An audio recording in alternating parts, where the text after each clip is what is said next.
Gang, what's up? Aaron here, Canadian Looney. We have so much content, we're starting this early. So much has gone down since the last question period. Like, share, subscribe, get in on that. Like, smash the subscribe, it helps a lot. Let's show this to a lot of Canadians. Like, oh my goodness, we have a couple of hours before the question period starts. Anyhow, we've got much content to show. People will like this. You like Canadian federal politics? The front line right here. Like, share, subscribe. We're right into it. That's it. Programming motion introduced at the last meeting. There is precedent to this effect pursuant to the rules of this committee. And under that, I would have the floor as I did when the meeting was resumed. Thank you, Mr. Lawton. In fact, the ruling is that the debate on your motion was adjourned because of the resignation of the chair and the election of a new chair, which is why I opened the floor for motions. And that is not what the precedent says. I'm familiar with precedent, Mr. Lawton. You're free. I'll say this one last time. You are free to challenge my rulings, as is your right, but don't challenge my integrity. I'm not challenging your integrity. I'm challenging your knowledge of the rules, but I will challenge the chair's ruling. Okay. Well, you're free to do that. Okay. Just point of order.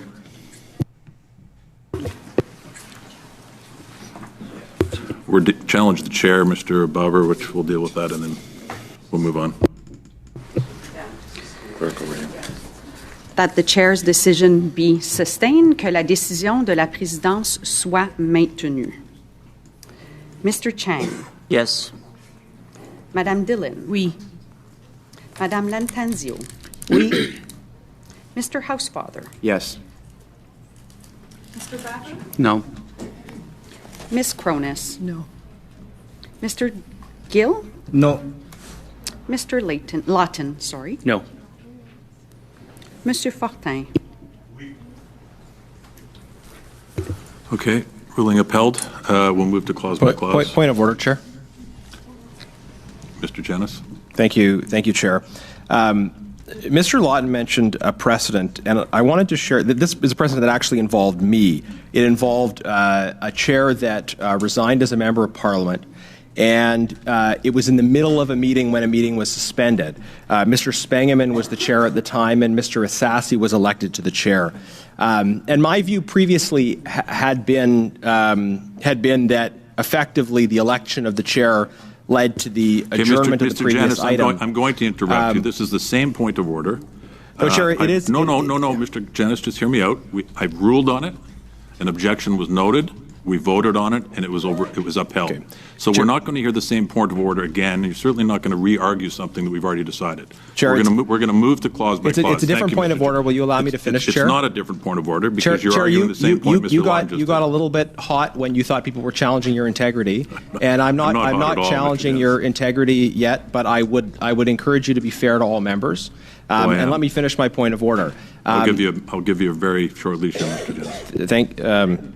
Thank you, I think. The ruling was made by Mr. Assassi, who is still a member of Parliament, and the ruling specified, and I'm quoting directly from the minutes of the meeting, we certainly wouldn't want a situation where Liberal chairs made contradictory rulings in different meetings based on what they considered their partisan interest.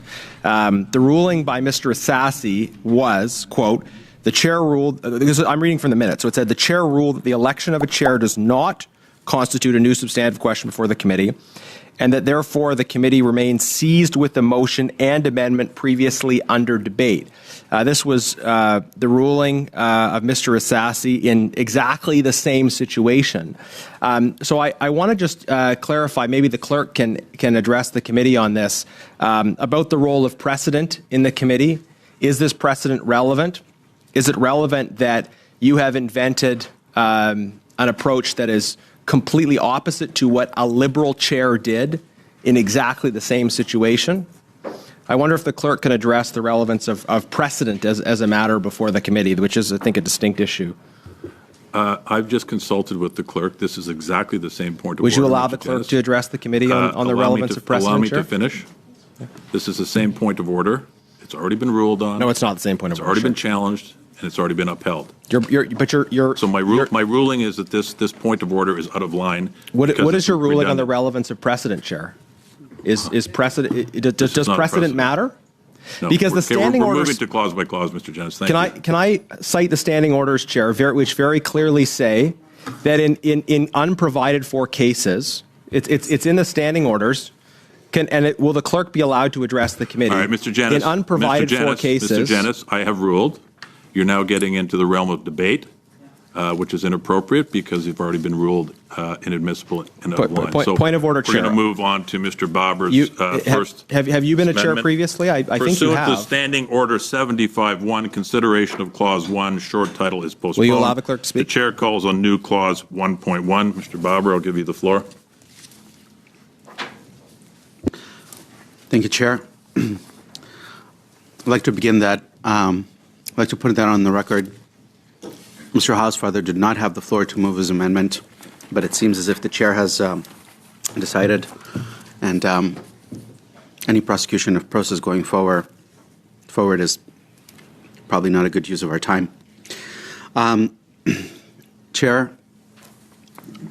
for the last 2 years, members of the North York community have been subjected to unprecedented events, including harassment, threats, interference with their enjoyment of property, and more.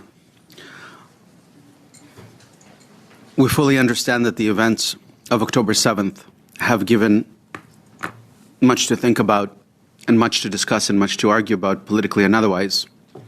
But under no circumstances should the conflict in the Middle East spill onto Canada's streets. And regretfully, that's what we've been witnessing for the last 2 years. I think I'll formally move Amendment CPC 1, reference 13768-114. Several weeks ago, I've introduced a private member's bill, Bill 257, to amend the criminal code prescribing a new criminal offense, 83.171, being the willful promotion of terrorist activity, terrorist group, or the activities of a terrorist group. The first 4 amendments that are put before the committee today are all my amendments that essentially seek to incorporate Bill 257 into Bill C9. I'd now like to make an unusual request of a friend on the committee, namely Mr. Housefather, to waive privilege with respect to one of his amendments that he will introduce later today to enable us to have a full discussion.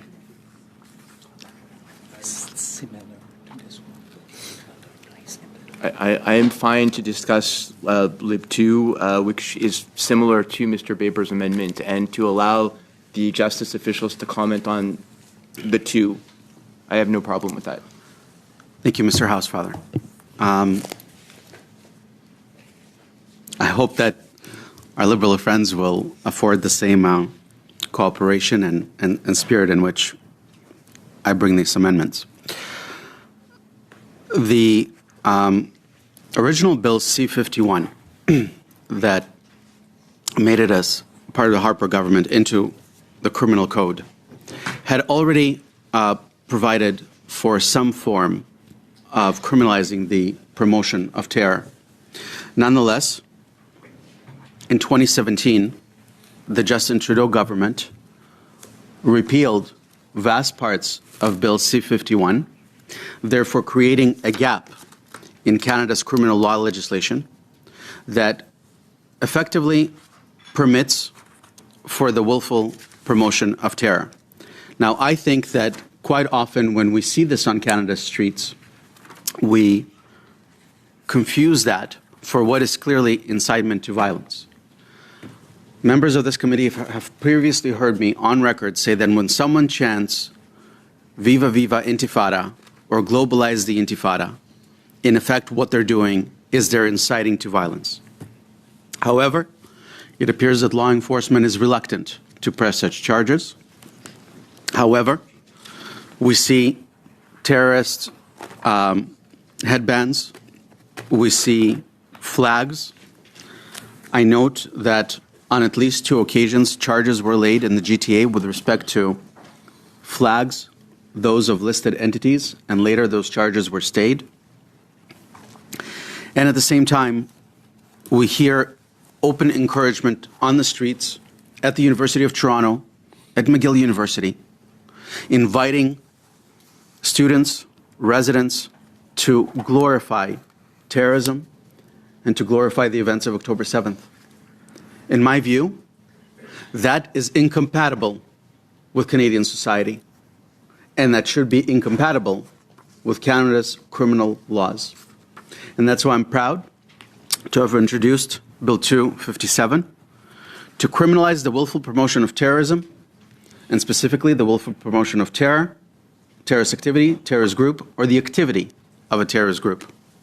I have now, before Mr. Housefather interrupts me, I have been pleasantly surprised to learn that Liberal Amendment number 2, brought by my friend Anthony Housefather, seeks to do something similar, and that is to criminalize the willful promotion of terrorism or terrorist activity. And so I thank my friend for liking my idea and perhaps for sharing his own sentiment that willful promotion of terrorism should not be permitted on Canada's streets. I'd now like to turn to a technical discussion, and I'm grateful for the officials for being here, as my friend and I have some questions and concerns with respect to how such legislation should be advanced in Bill C9, as it appears that both sides agree that it should proceed in one form or another. I have sought diligent advice from legislative drafters who drafted Bill 257, which was first read on November 17th. There are a number of key distinctions between Bill 257 and, which is essentially amendments CPC 1, CPC 2, CPC 3, CPC 4. And in fact, if the chair would permit me, I would effectively move all CPC 1, 2, 3, and 4 amendments together. I'm not sure if that is the right process. If it's the will of the committee, then I believe that we can do that.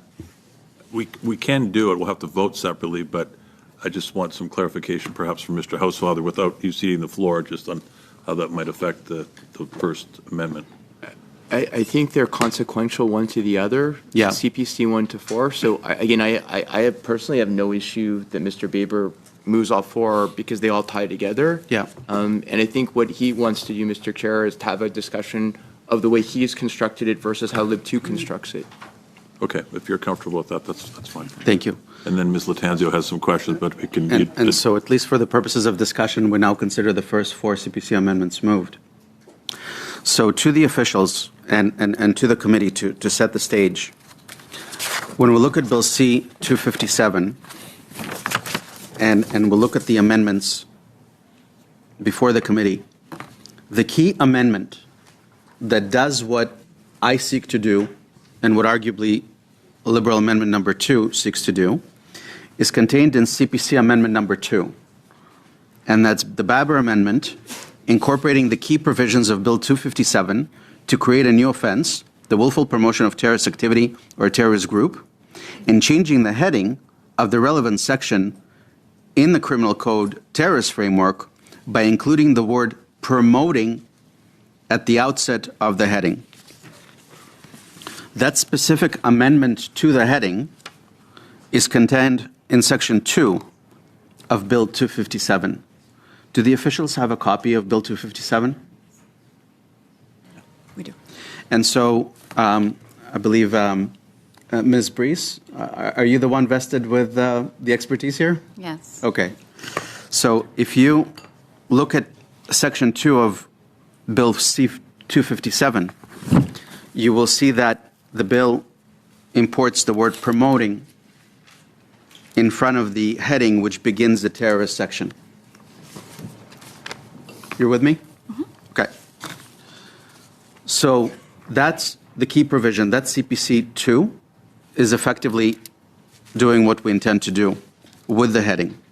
CPC 1 is an ancillary or consequential provision of Bill 257, adding the new section, which is 83.171, to the definition of a terrorism offense in Section 2 of the Criminal Code. We know that Section 2 of the Criminal Code, like most federal statutes, is a section that prescribes the definitions used through the Act. And so CPC 1 amends the definition of the Criminal Code. 83.83, participant.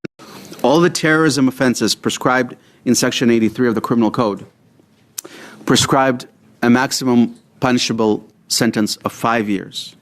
And so to remain consistent, I propose that we stick with 5 years. And finally, in giving consideration as to how this should be drafted, Legislative Council was very mindful of the fact that Bill 257, or CPC 1 through CPC 4, needs to survive constitutional scrutiny, which is why CPC 2 tracks the language of willful promotion of hatred and prescribes for various defenses. Now, I understand that my bloc friend may have difficulty with one of such defenses. However, the balance of the defenses, I suggest respectfully, should be maintained. Whether it's the statements are true, or the statements were relevant to any subject matter of public interest, or in good faith, they were intended to point out the willful promotion of terrorism and for it to be removed. And so I am concerned that what my friend is proposing is weaker in terms of its ability to survive constitutional scrutiny.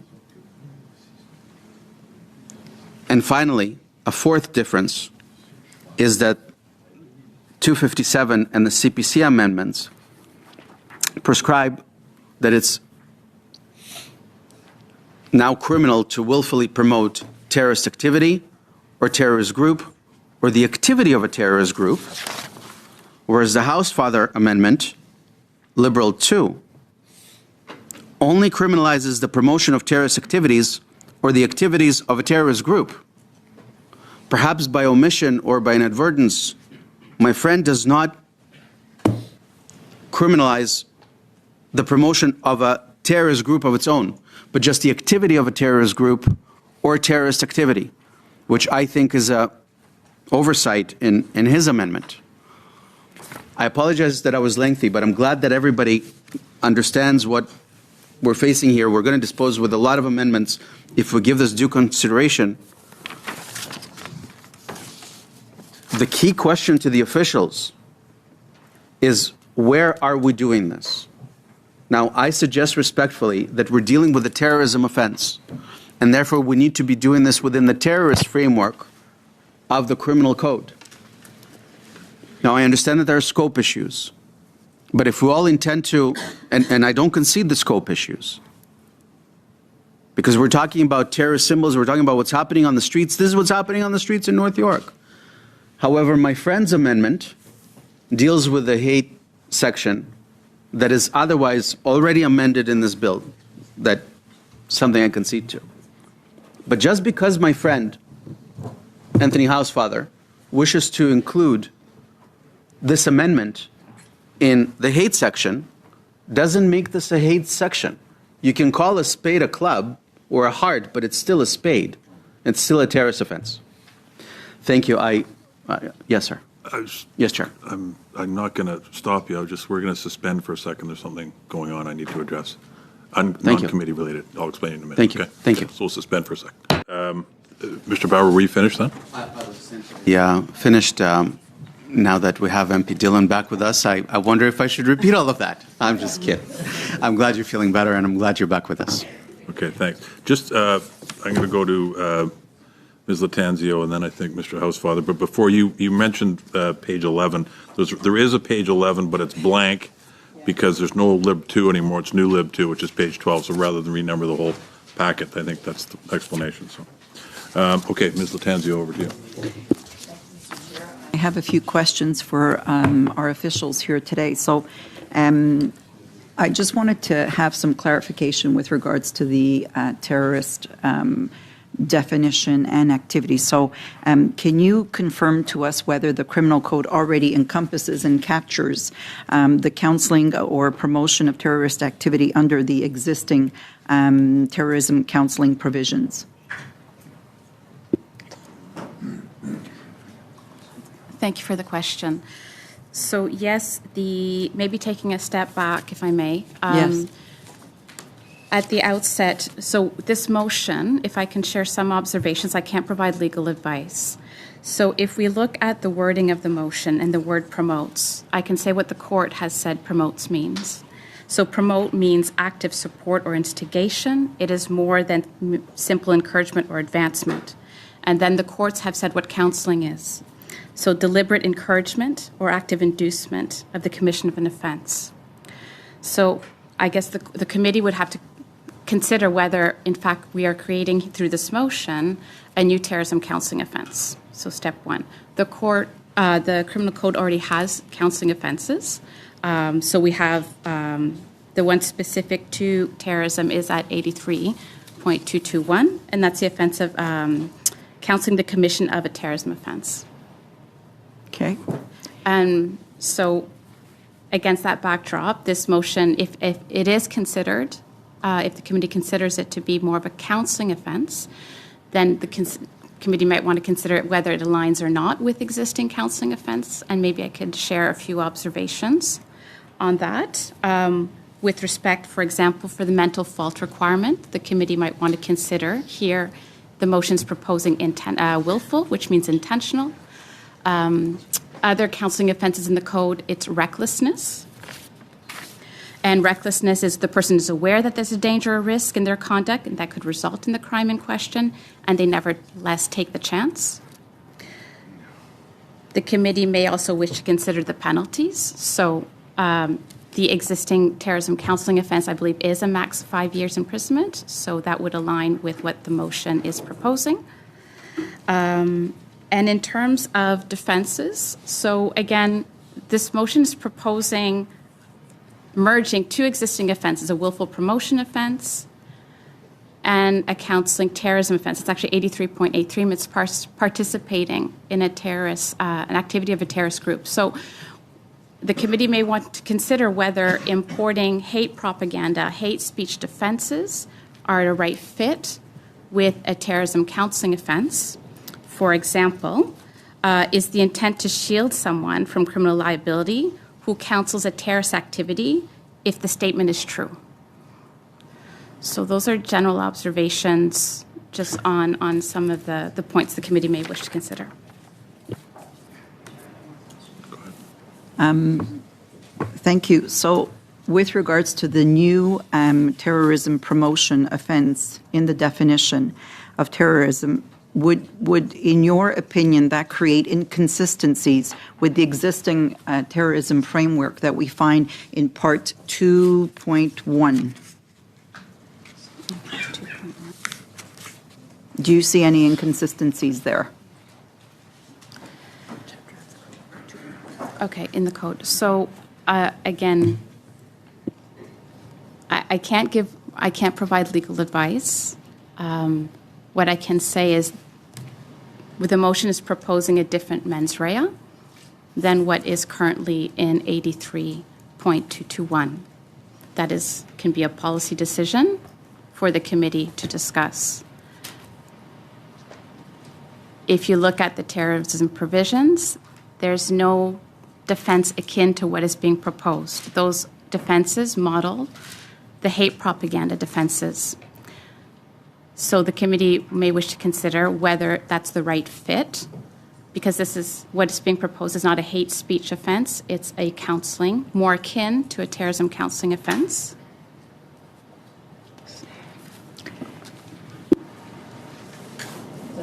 So speaking of the will, They think they're duping everybody. They're not fooling more than half of Canadians.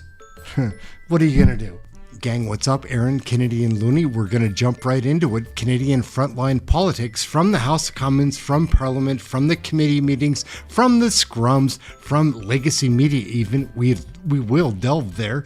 Anyhow, We're trying to learn about Canadian federal politics. Watch the information from the source. Make up your own mind. You can judge for yourself, make up your own decision on which way you want to vote next time. Let's take a peek at why you would consider not ever voting Liberal again. These guys are a bunch of villains and corrupt politicians. Let's take a peek.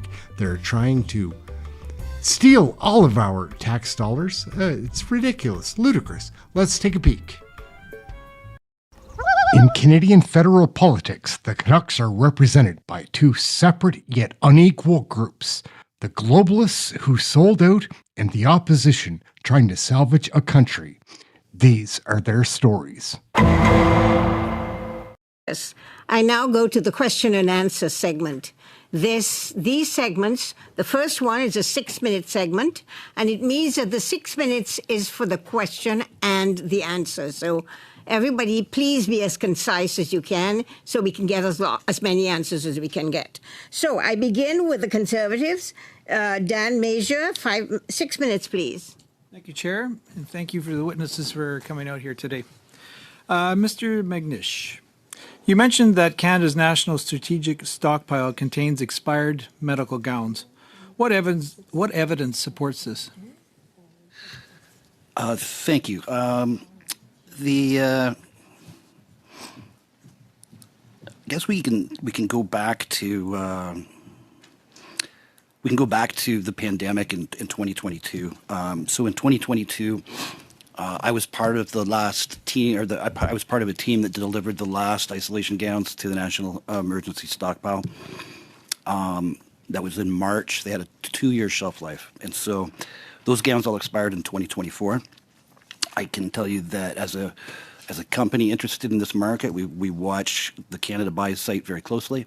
That's where Canada, the government of Canada, tenders all of its procurement. So we know that in September 2022, there was an RFI on Canada Buy looking for ways to dispose of the stockpile, but there was never an RFP issued or request for proposals ever issued. We also know from Canada Buys that the government has yet to not only tender that RFP or RFSO, but they have renewed contracts with the same companies that let us down during the pandemic. They've extended those contracts. The last one as recently as August of this year.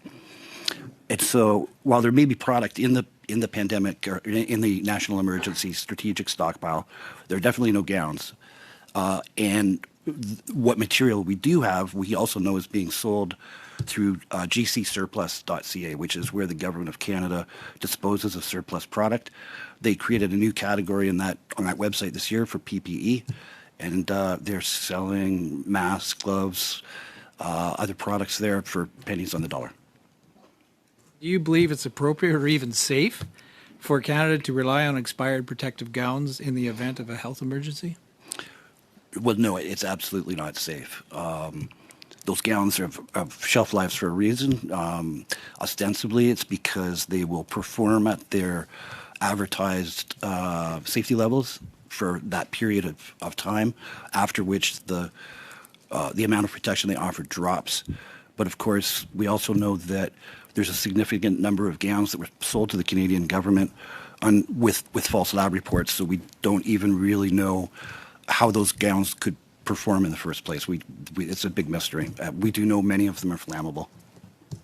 Magnish, what proportion of the protective equipment in Canada's national strategic stockpile currently comes from China? Right now, if Canada were to procure, again through one of those companies that was on the 2020 request for RFSO, request for standing offer, all of those companies import from China. So if the government of Canada deemed it necessary to procure gowns, which it ought to because they have none, right now they would all come from China. 100%? 100%. Wow. Does this reliance on PPE from China create a health and safety risk? I believe it does when you take a look at the quality of the product that is being imported. It's, as I said, often inferior. It's not made in an MDEL facility.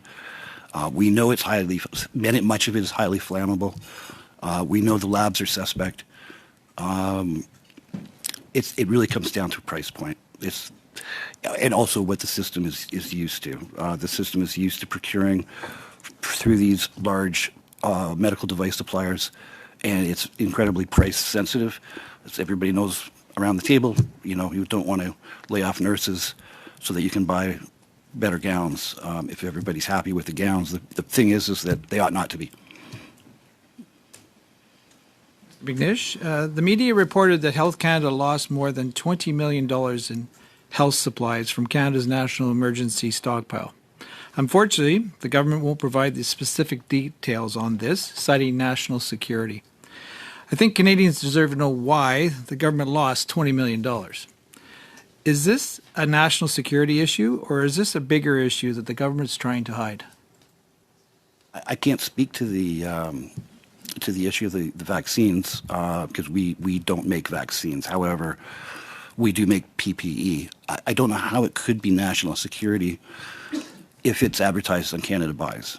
And so if the offers to procure are made in a public way, in a public forum, Canada Buys, 1 minute, then ostensibly it's not national security, it's of the public's interest. I think that's why there is so much transparency there and why that website was created.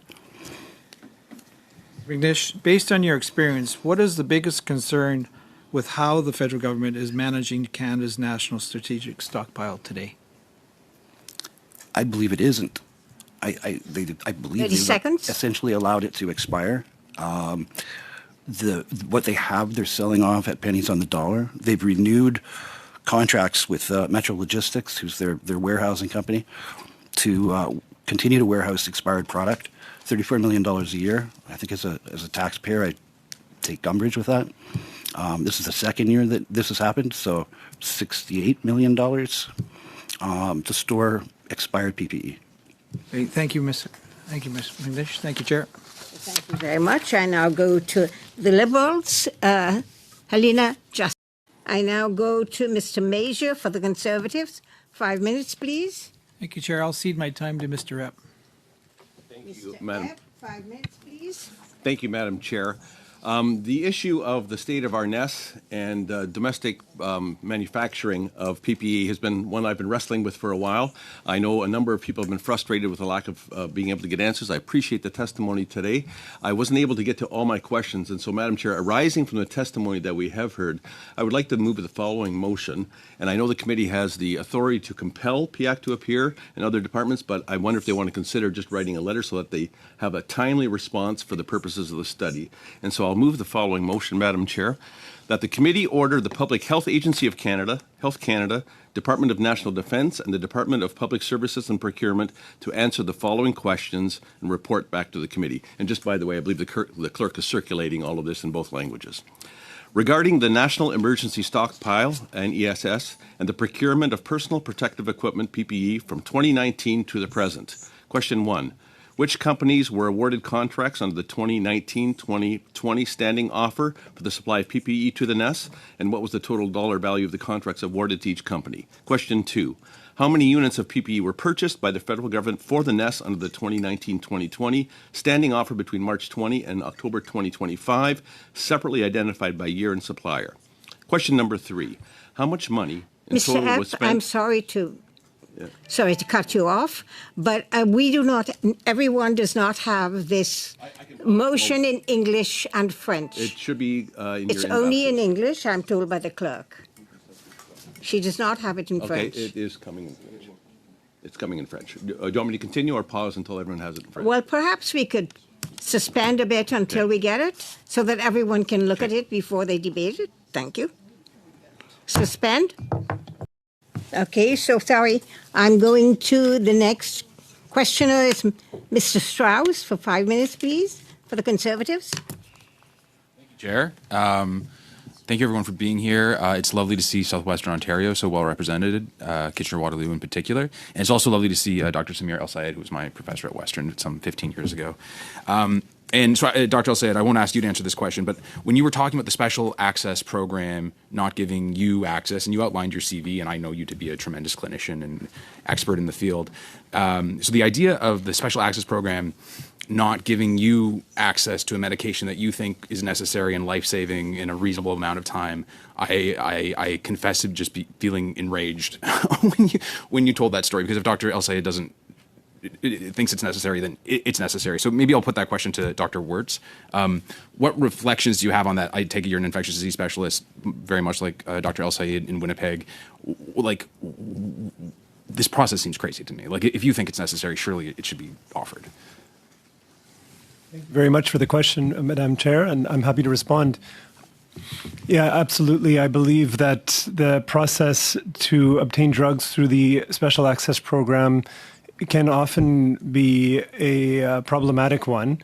And I don't mean to fault the people working in that program, but the fact is that waiting up to 3 weeks for an antibiotic is absolutely unacceptable when we're talking about conditions like sepsis. Even a few days or a day is harmful or potentially harmful. I've worked for almost 15 years as an infectious disease physician. I work in tuberculosis, and in tuberculosis, we're seeing increasing risks of drug-resistant infections. And the only option in that case, in the case of something called multi-drug resistant tuberculosis, is to use antibiotics that are not available in Canada. So we have 2 out of the 3 antibiotics that are first line for multi-drug resistant tuberculosis are not available in Canada.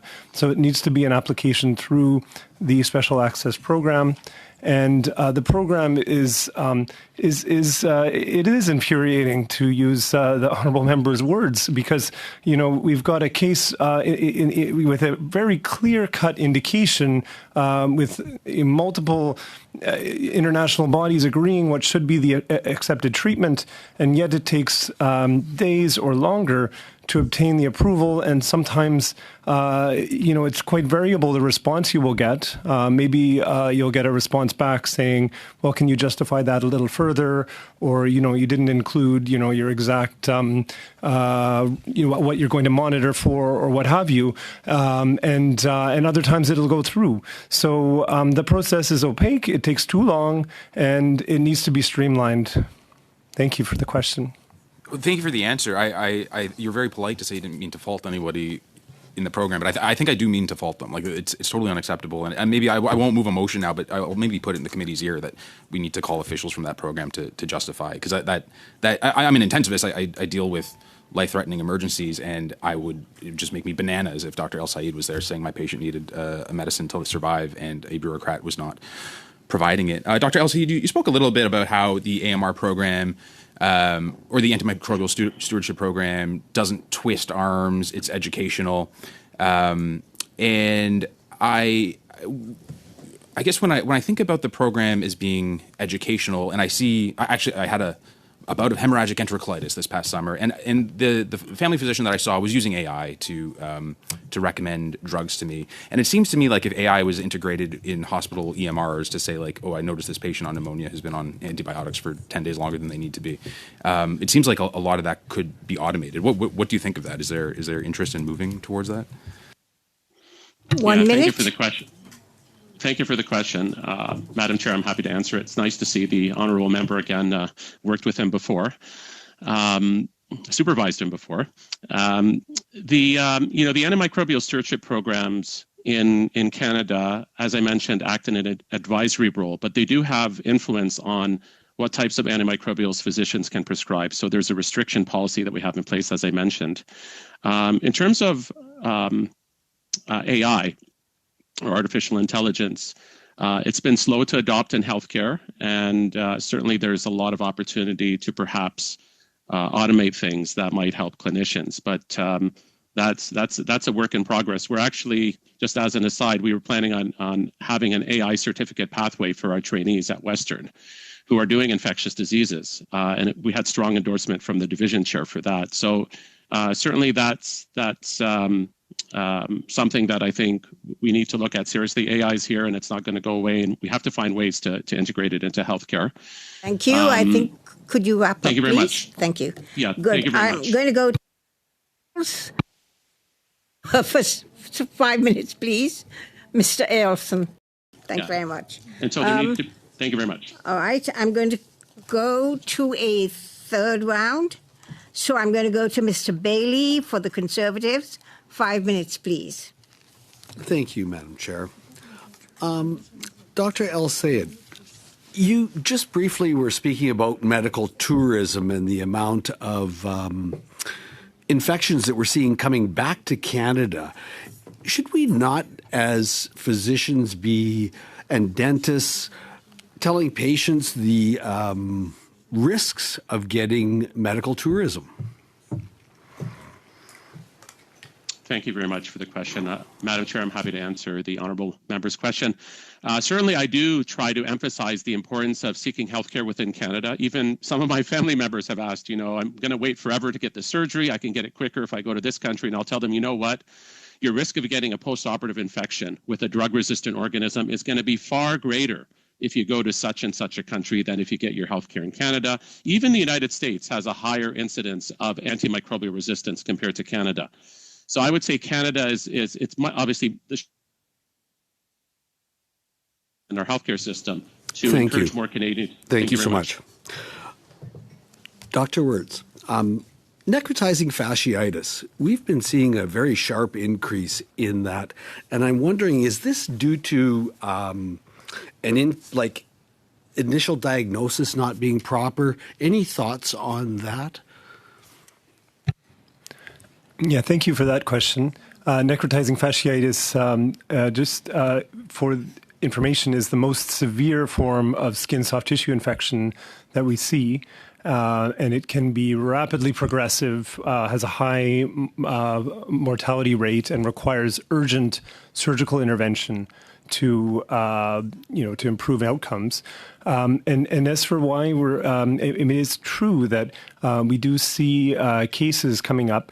And for example, my home province, we have a very high rate of incidence rate of necrotizing fasciitis. The reasons underlying that are not entirely clear. This is not necessarily driven by antimicrobial resistance per se, but when we do see infections that are of that nature and severity that are caused by antimicrobial resistant organisms, the results are devastating because we don't have the time to wait days to get the infection under control. Thank you.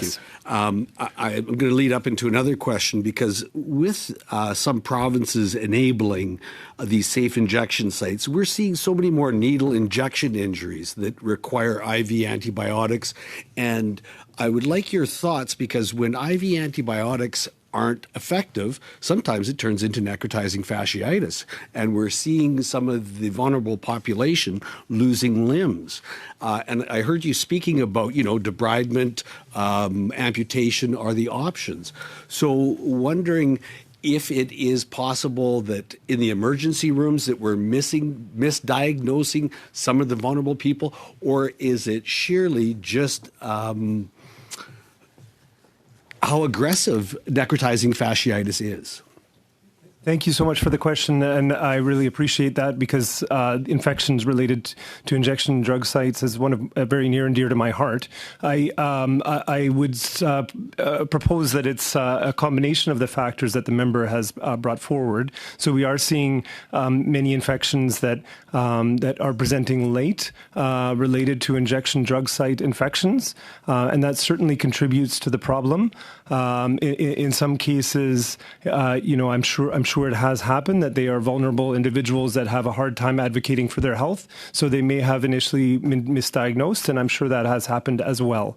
So this is a major, and it continues to be a major problem that requires prevention as well as good and appropriate and timely access to treatments. Thank you, Doctor. Madam Chair. 45 seconds. Madam Chair, yes. At this time, I'd like to move the following motion that was put on notice on Friday, November the 28th, so all members should already have it in both official languages. Would you like me to read the motion, Madam Chair? Is it pertaining to the agenda, the subject that we're dealing with today? Ye- It was tabled. It was tabled. Yeah. That the committee invite the Minister of Health and the department officials to appear to testify on the supplementary estimates B on December the 4th, 2025, or December the 9th, 2025. If the witnesses will please excuse us while we deal with a motion on the floor. Anyone wishing to speak to the motion or against the motion? Yes, Mr. Major? Yeah, Chair, I guess if we could see, CQC, just unanimous consent on this, it's been tabled. We all would like to hear the minister come in next week. Good, I get unanimous consent from the floor, so we can move on that. That motion has been passed. Oh, no. You stay. We're not done yet. We're not finished, oh, I'm sorry. No, I was just saying excuse us while we deal with this. It's kind of difficult when we get motions pop up in the middle of witnesses. I'm sorry about that. I apologize. Thank you. Okay, so that's been dealt with. The motion has been carried. And so I'm going to go to Ms. Jacek for the Liberals. Now go to the second round. And I begin with Mr. Epp for the Conservatives. 5 minutes, please, Mr. Epp. Thank you, Madam Chair, and thank you to all. Thank you, Mr. Du. We'll now turn to questions. We'll go to Mr. Cooper for 6 minutes, please.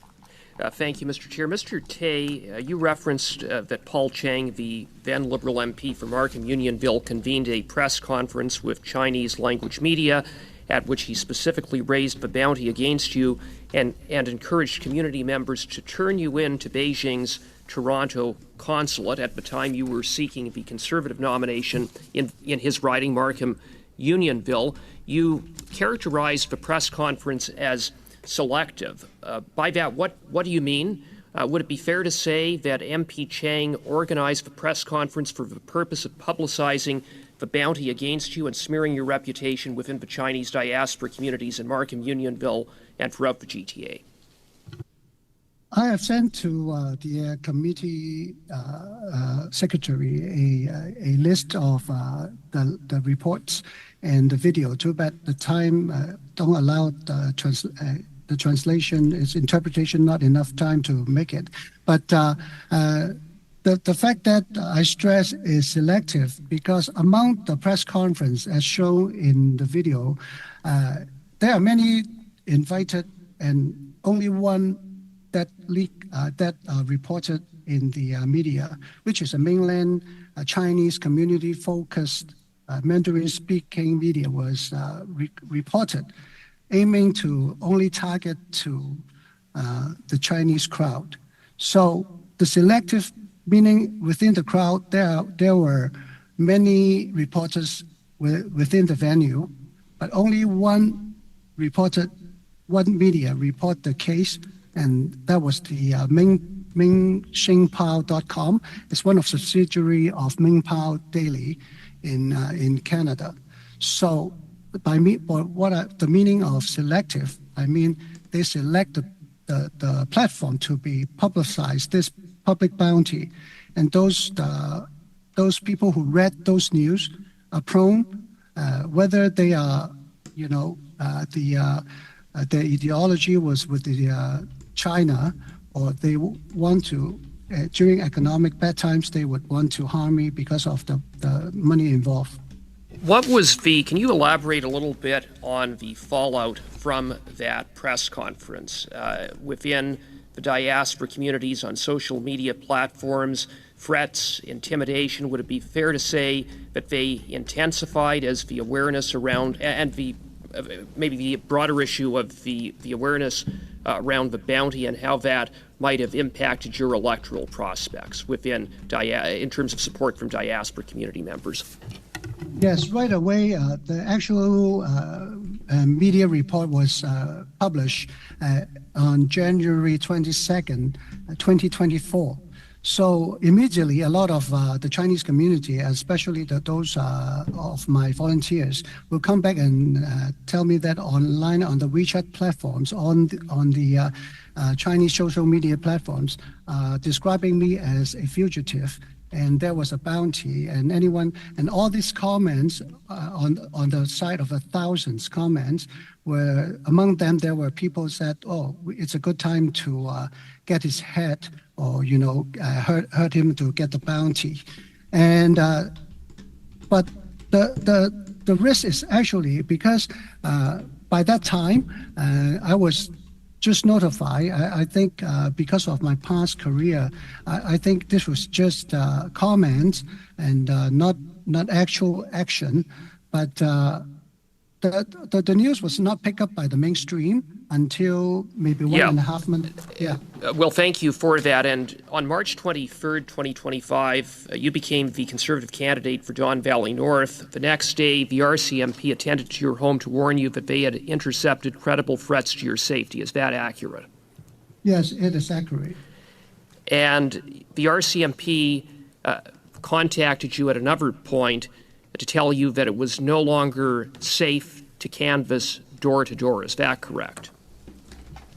Not at that moment. No, I'm talking about later in the campaign. Yes. That was, you are correct, accurate. And so can you explain a little bit about what happened there? As I understand it, you had to check in, or the RCMP would check in with you to tell you on a day-to-day basis whether it was safe for you to go door to door. Is that accurate? Yes, I think especially when I was visited by the RCMP. Since then on, I reported their visitation to the Conservative Party of Canada, the headquarters. So we have a discussion and communication between RCMP with the Conservative Party of Canada was established to exchange information, to make sure every day the updates of any threats will be advised to me, so that whether I will go out to do door knocking or canvassing, it really depends on the day-to-day basis safety advice. So just to get an understanding of the level of threats, you were followed, correct? Yes. Your residence was surveilled? My residence there was one incident I remember is. And that was with a vehicle, right? With a vehicle. It's strangely that when we almost come home, there was a strange car, because we know a neighborhood really well. And we never seen a car like that. So my wife was smart enough to ask me, hey, maybe we turn one more round and come back with another angle. That car has parked already closer to our house, and actually just outside a driveway. And yeah. And volunteers were harassed and intimidated. Yes or no answer. Yes or no. We're already over. Yes or no. Yes. Thank you. Mr. Lewis, please, for 6 minutes. Sure. We'll give it to you the next time. But I will be very serious on the timing moving forward. So, Mr. Culkin's 5 minutes, and I will cut you off at 5. Thank you, Chair. Conundrum of having 3 interesting witnesses, but I have to focus my questions on Mr. Tay. Mr. Tay, can you hear me okay? Well, you might want to take your microphone off. Yeah, I can hear you. You can hear me okay? Good. Yep. Just going to follow up on a line of questioning from Mr. Cooper. So you were You were contacted by the RCMP and told that it was unsafe for you to continue to campaign. Can you just confirm that? Yes. Did they specifically tell you, was it you specifically, somebody in your family, or somebody in your broader circle of loved ones that was actually most at risk? Was any of that disclosed to you? I specifically asked that question to the RCMP agents, and they said they are only targeted to me, myself, and not my family at the time. Now, you said that your volunteers were harassed and intimidated. Can you give us just a quick example of what that looked like? During the door knocking, canvassing, there are a man following 2 guys and 1 lady with my team, and they recognized him that he was taking a camera and a hand put in his long overcoat. And then they were kind of scared and reported to me. And then I told them to just go to the police. And then they tried to, maybe door knock another half an hour. That guy disappeared for a while and reappear on the other corner of other streets. So they are actually followed. Yeah, and they report that to the police. Did anything come of it? No. In addition to the things that you've already disclosed, you say there was a disinformation campaign against you on a door-to-door level or on the doorsteps. And my understanding, based on what I've seen in the media and such, is that the message going door to door was conveyed that if you vote for Joe Tay, Beijing's Toronto consulate will know, and there'll be consequences for the people who vote for you. Can you confirm that that was true? Yeah, that was actually attached to the secretary, which did not have enough time to interpret for the attachment. So there will be provided if you need that piece of information that was actually distributed. How effective and how broad and how widespread do you think that campaign, that door-to-door campaign, was?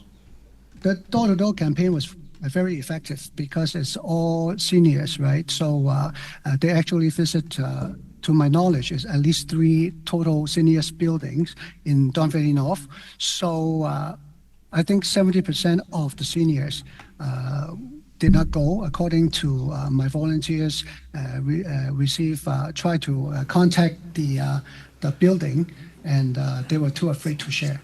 So based on your GOTV, you're able to basically ascertain that a large portion of seniors in your constituency that you were running in did not go out to vote. Is that right? At least they received that note, was very scared and have queries. And regarding to the actual votings, I have to look into the data itself. And you think it was because they were threatened and intimidated and would lose their, say, ability to visit mainland China again? Was that the main threat? Yeah, they believe that was true. Are you aware of any connection between this intimidation campaign and Beijing's Toronto consulate? I believe it is. I think they are related. You do? Yeah, I do. Okay. Now, did you listen to the testimony of the witnesses in the previous hour?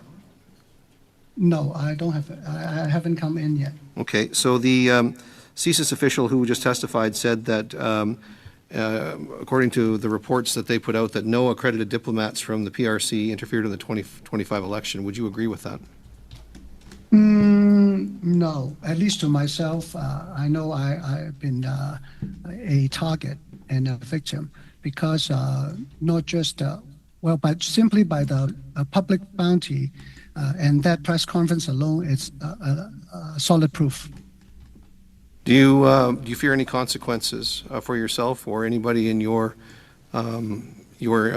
family, etc., for just testifying at this committee today?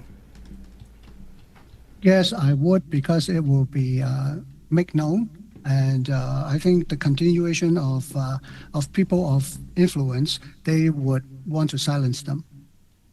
For your courage in coming and testifying today and telling us this story. I can't imagine the duress and stress that you must be under. How much time do I have left? You are exactly at 5 minutes. That was Thank you, excellent work, Mr. Calkins. Thank you so much. Madame Kayabaga, 5 minutes, please. Madame Normandin is out of time. We will now turn to Mr. Jackson for 5 minutes. Before we start, I faked out the clerk. If there are items that we haven't covered or I've cut you off, you can submit them to the committee, and it will form part of our study.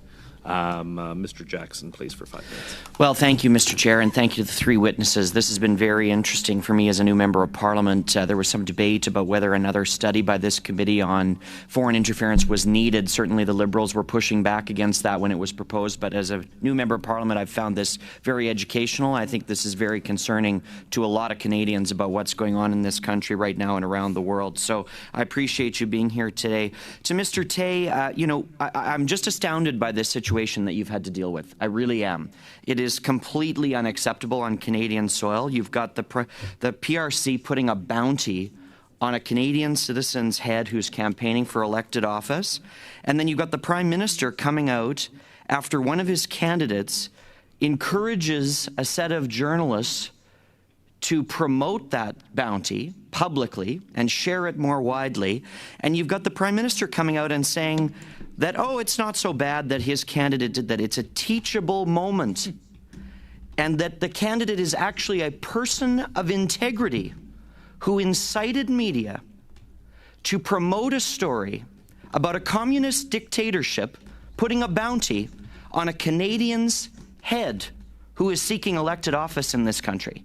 I'm not sure what about that screams integrity, but very little of it to my constituents in the southwest corner of Manitoba, I'll tell you that. I'd just like to give you an opportunity to comment on that, because I'm not sure we've really discussed how disturbing those comments from the Prime Minister really are. I was, thank you for bringing this up. And I was really concerned. And when Paul Chang was first announced that through the press, and it was picked up by the media, then my life was like in danger exponentially. Especially and during that 3 days or 4 days that when the leader of when Mark Carney was protecting the candidate, that really scares me because it is a totally a different ideology when Canada, the MP, everyone should be sworn to protect Canadians. And when it is a CCP direct threat to our democracy and through the election threat, then when the MPs or the leaders promoting that at the same time, it meant it gives a almost like a approval to the people who wants to really hurt me, to like a green light. So it was really a scary situation for me and my family. And I was about to terminate. There was a thought during my family discussion that I should terminate my running immediately after that. But I kept going because I think at least there will be some protection from the system. But up till now, I was worrying that is there any follow-up on Mr. Paul Chang's action of stating the bounty? Looks like he's retiring without any consequences. I think that really alarms Canadians, should be alarm Canadians. Well, I thank you for your courage in continuing to seek elected office in this country. I know the Prime Minister, shortly before this all took place, as chair of Brookfield, secured a $270 million loan from the PRC Bank, which is involved with the Communist Party. I wonder if you see any connection between the Prime Minister's unwillingness to speak out against the bounty they placed on your head and the fact that he just borrowed $270 million from them several months before. Well, I don't have any proof on the relation, but it is a fact that Canada will seek economic development as when the Prime Minister is now initiating a collaboration, a deeper cooperation with China, that maybe Canada needs it economically. But there is a side note that every Canadian should be made aware, or the members of Parliament that should be made aware, there should be countermeasures that to protect Canadians, because as a different ideology country that is collaborate closely with Canada, there should be at least some law protecting or countermeasuring this kind of threats. 10 seconds. I just thank you very much for your courage, Mr. Tay, both in your actions during the election and in appearing before this committee today. Thank you very much. Thank you. Thank you very much. Mr. Lewis for 5 minutes, please. But I'll give it to you next time. Mr. Van Popta, 6 minutes, please. Thank you, Chair. Thank you, witnesses, for being here. Ms. Giles, I have a question for you. So when Mr. Cooper was engaging in a conversation with you just a little while ago, you had said that despite foreign interference in our last few elections, that interference did not amount to interfering with Canadians' ability to hold free and fair elections. And I think in that you're echoing what Madam Justice Hogue said in her report. that despite occurrences of foreign interference in 2019 and 2021, the election results at the national level were not affected. In other words, with or without foreign interference, the election results would have been the same, minority Liberal government with Mr. Trudeau as the Prime Minister. But can the same be said at the local level? And I'm thinking of perhaps Don Valley North, or in the 2021 election, Richmond East Steveston. Can you assure Canadians that the election results, the elections there were fair and free, despite obvious foreign interference in those campaigns?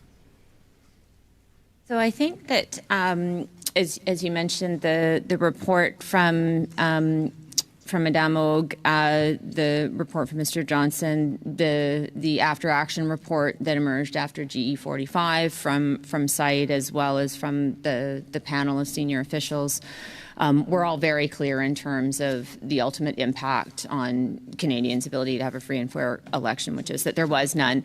What does ultimate impact mean? Does that mean at the national level, or does that also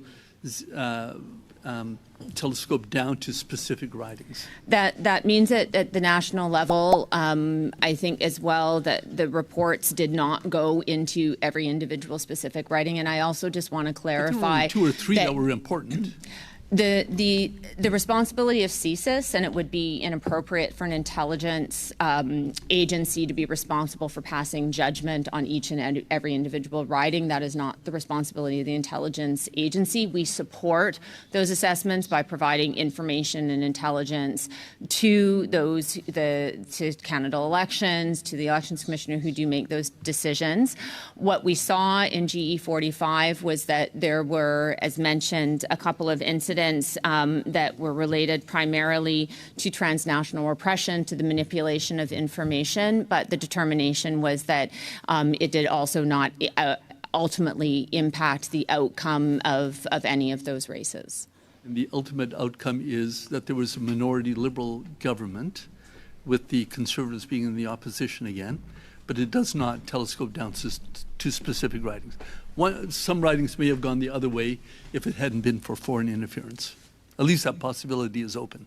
I don't want to be in a position in this committee to question the findings of previous reports, and I'm certainly not in a position to be able to do so. I think the government stands by the reports that have been previously issued. Okay, thank you.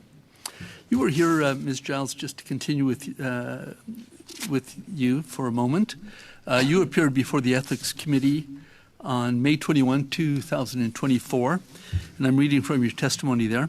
CSIS has long-standing investigations into specific threat actors believed to be targeting Canada's democratic institutions through clandestine, deceptive, and threatening means. This is foreign interference. So, how do you identify threat actors? And I know Ms. Briere was asking you questions about that. Like at what point do you say this is a threat actor that we need to follow? Again, a good question. There's a variety of ways that threat actors will come to our attention, and certainly we are constantly in a process of putting our resources to the most significant threats to Canada. But as part of that, there are certain thresholds that have to be met in order for CSIS to be able to instigate an investigation. So there are thresholds that need to be met in terms of reasonable grounds to suspect, in terms of reasonable grounds to believe when we use certain of our authorities. So there's a variety of sets of information that come to us. Some of that information is information that we have collected ourselves as an intelligence service. Sometimes there's information that is provided to us by partners that will help to inform our assessment of those threats. And then, as mentioned by your colleagues, critically, there will often be information that comes to us from foreign partners that also helps to inform our decision on whether to put our attentions towards a particular threat or a particular series of threats that are manifesting. Scheme basically saw RT. I'm going to have to, in a very rare moment, I'm going to have to cut you off. We are well over time. Hopefully we can get back into this. It's, I'm sure it'll be of of interest, or you could fit it into one of your future answers. To all the witnesses, the next set of questions will all be in French, so please, if you require, have your headset in to the appropriate channel. Mr. Tay, I'm sure they told you, have the channel on the appropriate, on the English channel, so you receive translation. Madame Normandin. Member for Barrie South Innisfil. When the Prime Minister said who cares during his visit to the UAE recently about the state of trade talks with the U.S., he meant it, and here's why. No one should be naive in thinking that the Prime Minister left a trillion-dollar company making millions of dollars in both salary and deferred compensations for some virtuous reason to make $400,000 as the Prime Minister to negotiate a trade deal or save us from ourselves. Almost everything in the Budget Implementation Act is set up to use the power of the Prime Minister's office to benefit a group of well-connected Liberal insiders, lobbyists, and his corporate buddies. This was a process that started in 2020 when the Prime Minister was appointed as the economic advisor to Justin Trudeau while still acting as chair of Brookfield Asset Management. Having Trudeau in power was a dream come true for this incestuous cabal of Liberal elites. While Trudeau was playing Prime Minister, the pieces being put into place to ensure that many, if not all, of the public financial instruments, green investment funds, and policies the Prime Minister started pushing when he was pulling Trudeau's strings as his economic advisor aligned with Brookfield's strategy and success. Last week, we found out from Brookfield's chief operating officer that the Prime Minister stands to make millions in carried interest payments from his company's success related to climate and infrastructure schemes he set up. These funds could generate tens of millions of dollars in carried interest for the Prime Minister personally, depending on their performance over the next decade. But here's the problem. The Prime Minister knows what he owned before the blind trust was set up. Every time he makes a decision on infrastructure, energy, climate policy, or with tax incentives that are in the BIA, this will help Brookfield in areas where Brookfield is deeply invested. Questions should arise. Is this policy for Canadians, or Brookfield, or for him? Critics will argue that they've set up a blind trust and an ethics screen, and that's enough to ensure public confidence and trust. But Brookfield's interest from artificial intelligence, modular housing, carbon capture, nuclear, and the transition model of public risk for private return he set up while advising Trudeau will make the Prime Minister millions, and he knows it. Furthermore, the screen is administered by two political appointees by the Prime Minister. We found out last week that the Prime Minister met with Brookfield executives privately in the Prime Minister's office in October, which would cause a reasonable person to think that the screen is not being willfully applied, given the fact that the Prime Minister is not supposed to have any interaction with Brookfield, either its people or its entities. So who cares? We all should, because democracy depends on trust. If Canadians believe their leaders are making decisions to enrich their companies or themselves, confidence in our institution erodes even more than it has under these Liberals. This isn't about partisan politics, it's about accountability. Canadians deserve leaders who serve the public interest, not private portfolios. So my assessment on this budget is simple. For those who support expansive government involvement in every aspect of our economy, subsidies given to companies that would otherwise invest their own capital, Brookfield's deep involvement in policies shaped by their former chair and now Prime Minister, policies which he and the company stand to gain from, bloating debt and deficits that burden our families, seniors, and future generations, and a system that gives Liberal insiders and lobbyists unfettered access to the Treasury while Canada drifts closer and closer towards a kleptocracy. This is a little over time. Questions and comments. The Honourable Parliamentary Secretary to the Government House Leader. Yes, thank you, Madam Speaker. I find it disgusting and somewhat shameful that members of the Conservative parties continue to have character assassination of the Prime Minister. At the end of the day, Madam Speaker, there are even Conservative MPs that have investments in Brookfield. Right. Individuals including the Deputy Leader. As opposed to dealing with the substance of legislation and the budget, we have a disgraceful attempt at character assassination time and time again from the Conservative Party of Canada. That's how low and dirty they are in regards to politics, Madam Speaker. I would ask the member, when are they going to start focusing on Canadian interests as opposed to their own political partisanship, Madam Speaker? The Honourable Member for Barrie South Innisfil. Well, that got him going, didn't it? The truth hurts. Actually, everything I said is open source and based on testimony at the Ethics Committee and some of the discussion and questions that have been had in this office. The difference is the Prime Minister holds the levers of power in this country. Every decision that he makes, Madam Speaker, can and will benefit him, Liberal-connected insiders, and his corporate buddies. That's the difference. When members of the opposition hold stocks, let's say in Brookfield, they don't hold the levers of power that will enrich themselves. They do not, Madam Speaker. The truth is the truth, and what I spoke today is the truth. Questions and comments? The Honourable Member for Portage Lisca. Thank you to my honourable colleague for an excellent speech. I'd like him to continue a little bit on this vein. He's clearly touched a pressure point with the government. If he could explain, we've talked a lot about there being a blind trust, but the fact is we know the shares remain in Brookfield. That's why policies that directly impact and benefit Brookfield, we know are helping the Prime Minister. So I'm wondering if the member could clarify why the blind trust, as established, is not doing an adequate job in stopping this Prime Minister from enriching himself. Honourable Member for Barrie South Innisfil. Thank you, Madam Speaker. It's a simple response because the Prime Minister knows precisely what's in that blind trust. He set up the investment schemes, green infrastructure, etc., when he was advising the Prime Minister. So he knows full well what's in that blind trust. The problem is that every policy decision that he makes can and will in some way impact him and his corporate buddies. The Conflict of Interest Act, which the Ethics Committee is studying right now, has a massive hole that you can drive a truck through, and this is what the Prime Minister is applying right now as it relates to the general application rule. He can make decisions on broad policy decisions that impact his company and his investments, like the tax credits, for example, that are in the Budget Implementation Act, or nuclear deals with the United States and Washington, which his company owns. All of this means that the blind trust is not really blind at all to the Prime Minister, that he can, in fact, use his position to influence policy decisions and make millions in the same time. Questions et commentaires. The Honourable Parliamentary Secretary. Thank you, to the Prime Minister.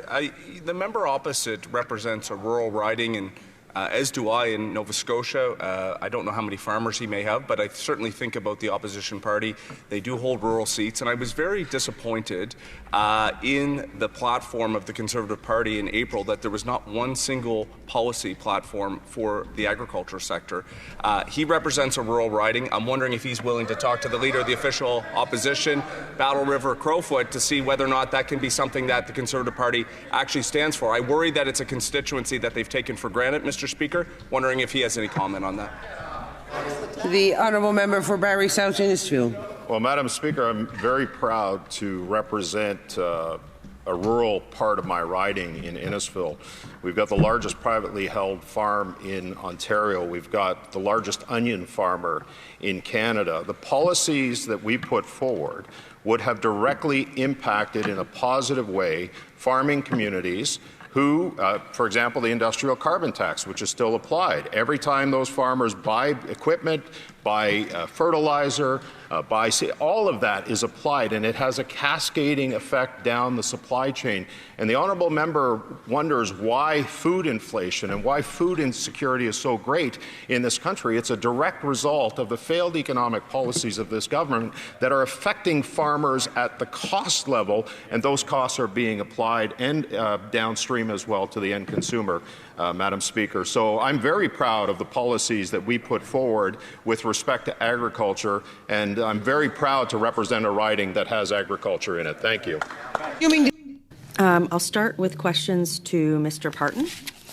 Mr. Parton, in early September of this year, you were cited in a news article where you gave a quote that said, "You bring TFWs in for 50% wage and outbid employers who have been supporting apprenticeships, investing in Canadians to train the next generation of construction workers. You lose out on the bid because you're not competitive anymore." So this committee often hears testimony that we need to sustain the high levels of immigration that Canada has seen over the last several years. But I find that incongruent with data that shows that we have a serious youth jobs crisis. Can you expand on the statement that you made and talk about why it is important to scrap the TFW program, and perhaps why it's more important to be training Canadian youth and looking at productivity measures within and incenting productivity measures within industry rather than relying on immigration to address some of these gaps?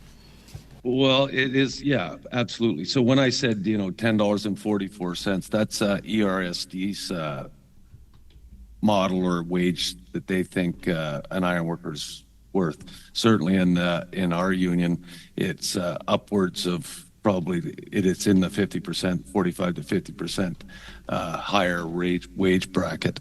I would talk about in the last 12 months the work that my local's done, specifically in attracting young Canadians, young ladies, and young fellas to come in what we called boot camp, where they'd spend 2 to 3 weeks, kind of a pre-apprentice type, earn while you learn. Of that, we ran 140 young ladies through and young men through. 102 are still with us. It was an 80% retention rate. All of those young people have out to work for $30 an hour as a starting wage, and they all entered into the apprenticeship. When we talk about temporary foreign workers, I think the median wage for them was in ironworking was $30 to $31 an hour. Well, why would I, as a young person, start out at the 30? If that was the top wage that I'm going to get as a journey person after taking all this training, why would I even enter the trade when I could, go to Tim Hortons and make $18, $19? Just for time? So we often, there's a canard, or like there's a bit of a fallacy, I think, that, or there's this perception that high levels of temporary foreign workers, whether they come in through the traditional TFW stream or in unsustainable levels through student permits, that they don't take first job opportunities from Canadian youth. Do you think do you think that statement is true, or has what you've seen in your union, does it actually show the opposite, that it actually in fact does take opportunities from Canadian youth? It does. It cuts the legs out from underneath the apprenticeship system as well. In 4 to 5 years ago, 80% of all the TFW ironworkers came to BC. It was statistically impossible that somehow British Columbia was living in the Goldilocks zone. It became a business model of low wages. And when you're paying low wages, say in Burnaby, the city of Burnaby, if you Google it right now and say, well, what do I need to afford rent in the city of Burnaby? It's about $42 an hour. So not only were we undercutting wages for everyday work Canadians, we were also doing a disservice to the TFWs as well. So just to be clear, you would advise the committee to recommend to the government to scrap the TFW program and reduce other forms of temporary work permits in lieu of perhaps focusing more on apprenticeship training and securing opportunities for Canadian youth. Is that correct? Yeah, again, I'd go back to my recommendations. Thank you. With the time I have left, I'm going to go to Mr. Copeland. You talked a bit about the Danish model and the need for integration. It's sometimes a taboo topic, but I think we are starting to see a loss of culture. All right, we're going to cross over to question period now. I think we're on. So, just like this. Then straight into question period. Like, this is well timed. Will be leading us in the singing of the national anthem today. Oh, Canada, our home and native land, true patriot love in all of us command. Quand on va se porter paix, il s'est porté la croix. Ton histoire est une épopée des plus brillants exploits. God keep our land glorious and free. Oh, Canada, we stand on guard for thee. Oh, Canada, Show some conservative spirit. My goodness gracious.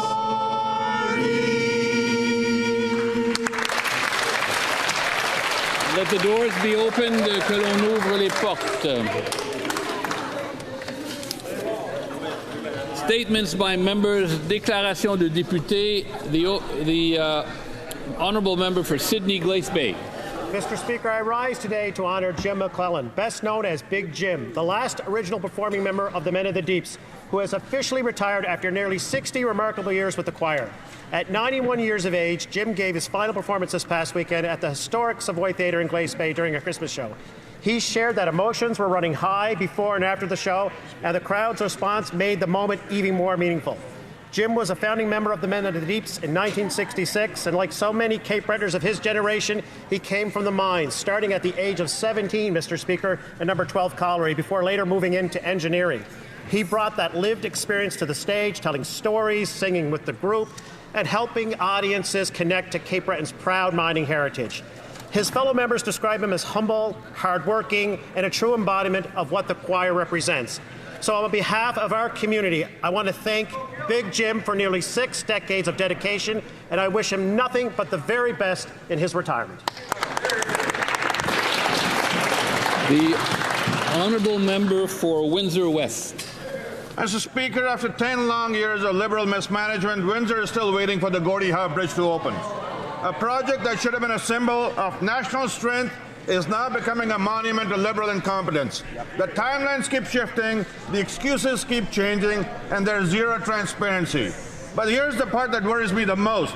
When Windsor residents, local businesses, or even their local MP seeks answers, the minister is responsible, either pass the buck or don't answer the emails at all. Imagine that, a government that cannot deliver a bridge, cannot meet a deadline, and cannot be bothered to reply.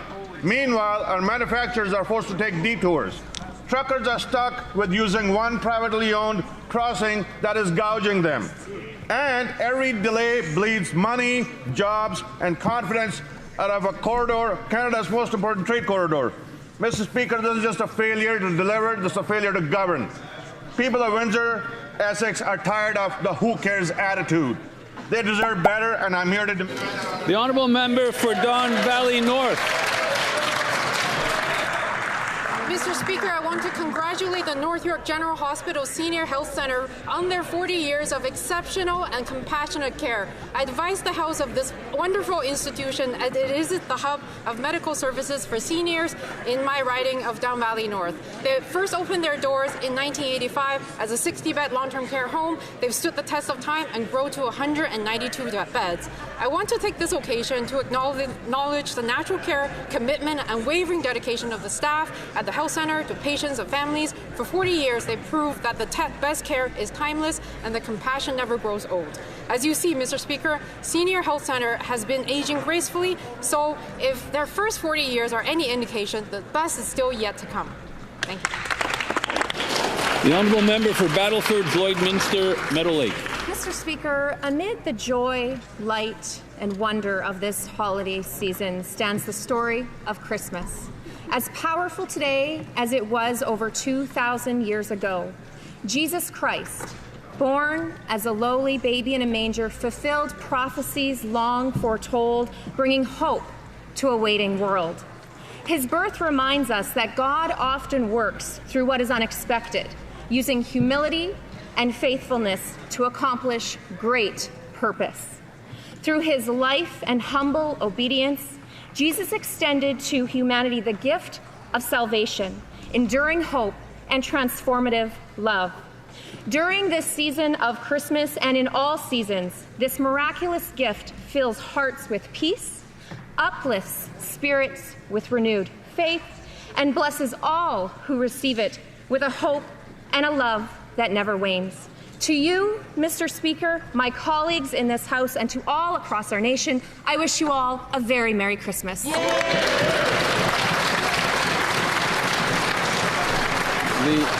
honourable member for Bay of Quinte. Mr. Speaker, I rise today to recognize the remarkable progress being made in the Hastings and Prince Edward District School Board. It was recently announced by the board that they have increased its 5-year graduation rate to 81.5%, a rise of more than 5 percentage points since 2021. This achievement, Mr. Speaker, reflects the dedication of our educators, support staff, families, and of course, the students themselves. The board has now launched its 2025-2030 multi-year strategic plan, a roadmap focused on ensuring every student is well-skilled and prepared for a bright future. We must, as a country, Mr. Speaker, continue to invest in our schools and our youth from all levels of government. Continued progress depends on timely access to the supports on which students rely. This includes Jordan Principle funding remaining essential for Indigenous learners across our regions. Today, I commend HB-EDSB for its rising graduation rates and its commitment to excellence. Thank you. The honourable member for Provencher. Mr. Speaker, as Canadians, Christmas reminds us of the many blessings we enjoy. The greatest among them is the gift of Jesus Christ, when God became man to redeem humanity and bring light into a dark world. During the Christmas season, we're reminded that the Bible was the foundation which shaped the roots of Canada. From the words of Psalm 72, he shall have dominion from sea to sea, that are inscribed in the stones of Parliament and enshrined as the motto of our nation, to our values of freedom, hope, and charity, we are reminded that the Christian faith has been woven into the fabric of our nation. This heritage has blessed us with our traditions, our values, and our holidays. It has helped create a nation that prizes freedom, honors human dignity, and seeks justice and compassion for all. So this Christmas, may we in our hearts accept Jesus, God's gift to us, and continue working to preserve the nation that God has entrusted to us, a nation glorious and free. To you, Mr. Speaker, to my constituents of Provencher, and to all Canadians, Merry Christmas. The honourable member for Tayayakan, Parkdale High Park. Thank you, Mr. Speaker. I rise to recognize the resilience of Ukrainian nationals and Ukrainian Canadians in West Toronto and across Canada as Ukraine enters another winter defending itself from the illegal Russian invasion. Organizations such as Ukrainian Canadian Social Services and the Toronto chapter of the Ukrainian Canadian Congress have added their voices, making the essential case for this Commons to authorize unprecedented investments in Ukrainian defense, security, and aid, including yesterday's announcement of an additional $200 million in military assistance. I'm proud to be associated with a government that has invested more per capita in Ukraine's defense than any other nation. I also want to salute the work of such Ukrainian Canadian heroes as Alexander Romanko of the Congress's Technology and Innovation Committee and Anne Sputer, first Vice President of the Canadian Congress in Tayayakan, Parkdale High Park. On Holodomor Remembrance Day, we were fortunate to hear from Mykola Latishko, who shared his first-hand experience of survival during a Russia-forced famine carried out nearly 100 years ago. Then, as today, we know that Ukraine will never bow to Russian aggression. Slava Ukraine. The honourable member for Similkameen, South Okanagan, West Kootenay. Mr. Speaker, I want to recognize one of Canada's brightest young athletes, Victoria Maboko. At just 19 years old, she has won major tennis tournaments, winning 2 WTA singles titles, including the Canadian Open. She achieved a singles ranking of number 18 in the world on November 3rd. Earlier, she posted a stretch of 22 straight match wins without dropping a set on the ITF circuit, and she represented Canada in the Billie Jean King Cup. This is all with the support of Tennis Canada's elite training program. As a former professional tennis player and coach, I know that these wins have come at a tremendous amount of sacrifice, grit, and determination. Let us celebrate Vicky Maboko for all that she has achieved. She is a shining example and a hero to a generation of young Canadians. Vicky, we are so proud of you. Hear, hear, hear, hear.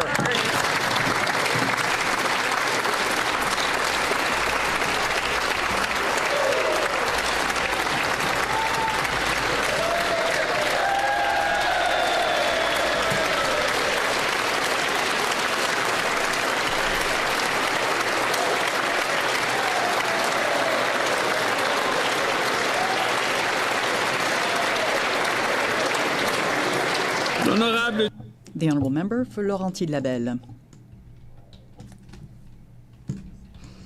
Mr. Speaker, after last year's heartbreaking cancellation, can I start again?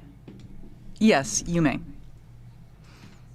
After last year's heartbreaking cancellation due to lack of snow, the Women's Giant Slalom World Cup is finally back in Mont-Tremblant this weekend.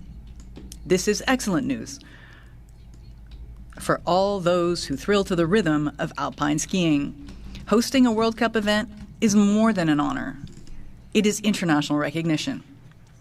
It demonstrates that our expertise is among the best in the world when it comes to hosting an event of this magnitude. Welcome to Ariane Forgette and Justine Lamontagne, our two Quebecers who will be racing down the slopes. As the Bloc Québécois critic for tourism and the Member of Parliament for Laurentides-Labelle, I am proud to see Tremblant, the Laurentians, and Quebec shine on the world stage. I salute the leadership of Patrice Malot and his entire team who make Mont-Tremblant an exceptional resort. The Honourable Member for Surrey Newton. Mr. Speaker, last week in Surrey, federal, provincial and local leaders, along with the law enforcement agencies, came together for an anti-extortion summit to address the growing threat these crimes bring to our communities. Extortion, often tied to organized crime, put families and small businesses at risk. Our government, led by our Prime Minister, is taking strong and coordinated action. We are strengthening enforcement through the BC Extortion Task Force and creating a new regional integrated drug enforcement team. We are also expanding support for victim services and investing in prevention through a new youth engagement hub in Surrey. We are taking real steps to keep our communities safe and to stop organized crime from harming families across the Lower Mainland. Good job. Good job. The Honourable Member for Cowichan, Malahat, Langford. I stand today with my fellow Vancouver Island colleagues. I am heartbroken. Yesterday, the Crofton Pulp Mill in my riding announced a full mill closure. 375 direct and 1,000 indirect jobs and almost $1 billion of economic impact in the region are lost. But this is not about numbers.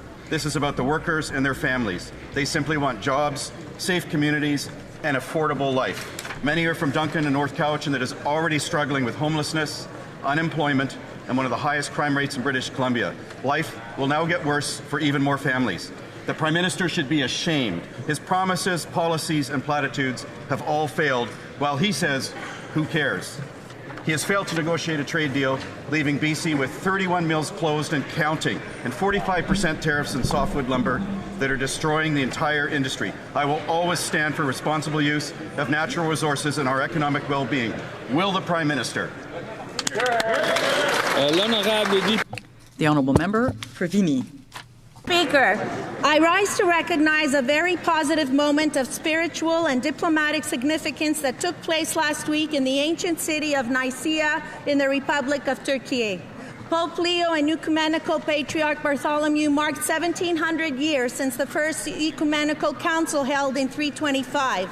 That council helped shape Christianity and our basic values and beliefs, including respect, harmony, solidarity, and freedom, which are also embedded in our Charter of Rights and Freedoms. Les chefs des églises catholiques. Leaders of these Catholic and Orthodox churches commemorated this historic event by sending out a clear message to the world on the importance of reconciliation, dialogue, and mutual respect for all persons, regardless of their beliefs or ethnic origin. In a time of conflict, persecution, and polarization, their meeting shows that it is possible to overcome our differences for peace and human dignity. Thank you, Mr. Speaker. The Honourable Member for Côte-du-Sud, Rivière-du-Loup, Katascomique-Témiscouata. Mr. Speaker, in our regions, people are tired of seeing that there are rules for ordinary folks, and then there's another set of rules for the Prime Minister's buddies. While families are cutting back on groceries and 2.2 million people are turning to food banks, the Liberal government still finds a way to help Brookfield, the Prime Minister's former company. This giant has hidden its profits in tax havens and dodged $6.5 billion in taxes that could have supported our workers and our communities. And while unemployment rises to 6.9%, the Liberals are signing a $500 million contract to create jobs in Europe on a campus where Brookfield owns half the land. Here, we call that playing favorites. A government serves its people, not its cronies. Here in the lower St. Lawrence and Chaudière-Appalaches regions, people follow the rules. They deserve a government that does the same. The Honourable Member for Mont-Saint-Bruno-L'Acadie. Mr. Speaker, today we are delighted to welcome to Ottawa a young athlete who is making Canada shine around the world, Victoria Mboko. At just 19 years old, Victoria has established herself as one of the rising stars of the tennis world by winning her first WTA 1000 title right here in Canada at the National Bank Open in Montreal. She has demonstrated surprising talent, remarkable determination, and a maturity worthy of the greatest of champions. I had the privilege of attending the semi-finals and finals in Montreal, after which I presented her with a Member of Parliament Certificate of Recognition. Her journey is a testament to what hard work, discipline, and resilience can accomplish, and is already inspiring thousands of young people across the country. On behalf of my colleagues here in the House, Victoria, thank you for making Canada proud. Bravo, and keep inspiring an entire generation.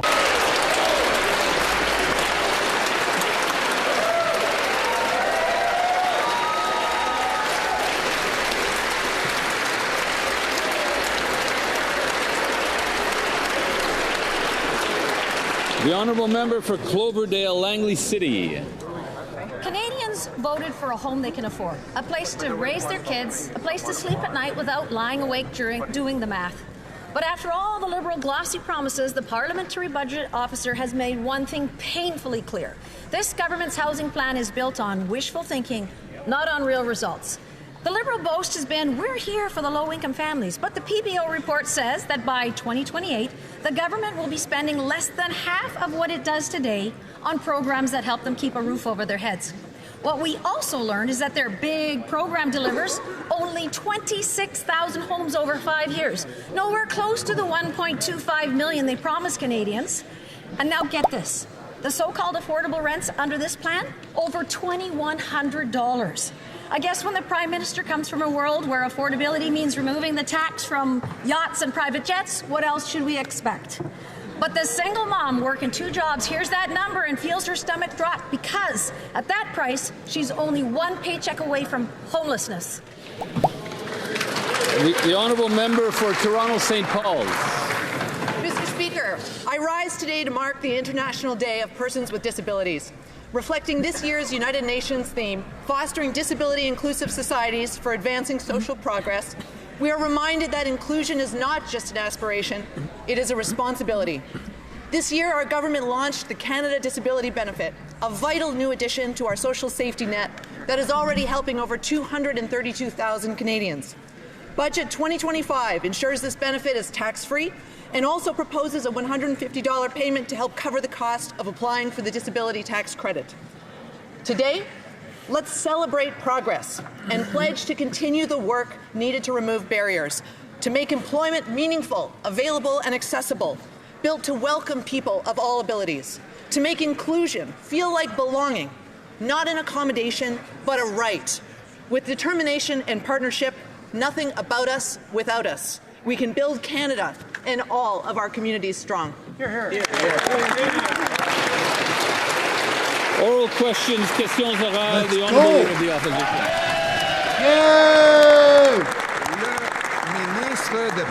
The Minister of Heritage is fed up, Mr. Speaker, and Canadians are fed up as well. Fed up of paying $16,800 on groceries every year. Fed up with paying 51% more on groceries. Fed up with paying 30% more on beef. Fed up with paying 21% more for whole chickens. Mr. Speaker, how many people will this Prime Minister force to the food bank before he, too, gets fed up? The Right Honourable Prime Minister. Mr. Speaker, I am happy that inflation in Canada is lower lower. It's 2.2%, according to the Consumer Price Index. Second thing, I am proud of that salaries are on the rise. 3.2% higher. We are making progress. Joblessness is down. The economy is growing. Life is good. There you have it. He's happy with grocery prices. According to a report on food prices in Canada, when this Liberal government took power, it cost $8,300 per year for an average family to purchase groceries. Now it costs $16,800. Grocery prices doubled due to the inflation driving taxes and deficits that have driven up the price of everything. The Prime Minister promised that he could be judged by grocery prices. So, how much will it cost to eat in 2026? The Right Honourable Prime Minister. Mr. Speaker, I fully understand why the opposition leader is ignoring the fact that this is a new Canadian government, one that has created the strongest economy in the G7. That's the truth. That's what the numbers show. That is the future of our great country. According to Canada's food price report, when the Liberals took office, the cost of a basket of groceries was $8,300. Now, it's $16,800, double. Liberal inflationary deficits and taxes on farm equipment, fertilizer, food processors have all exploded the cost of food.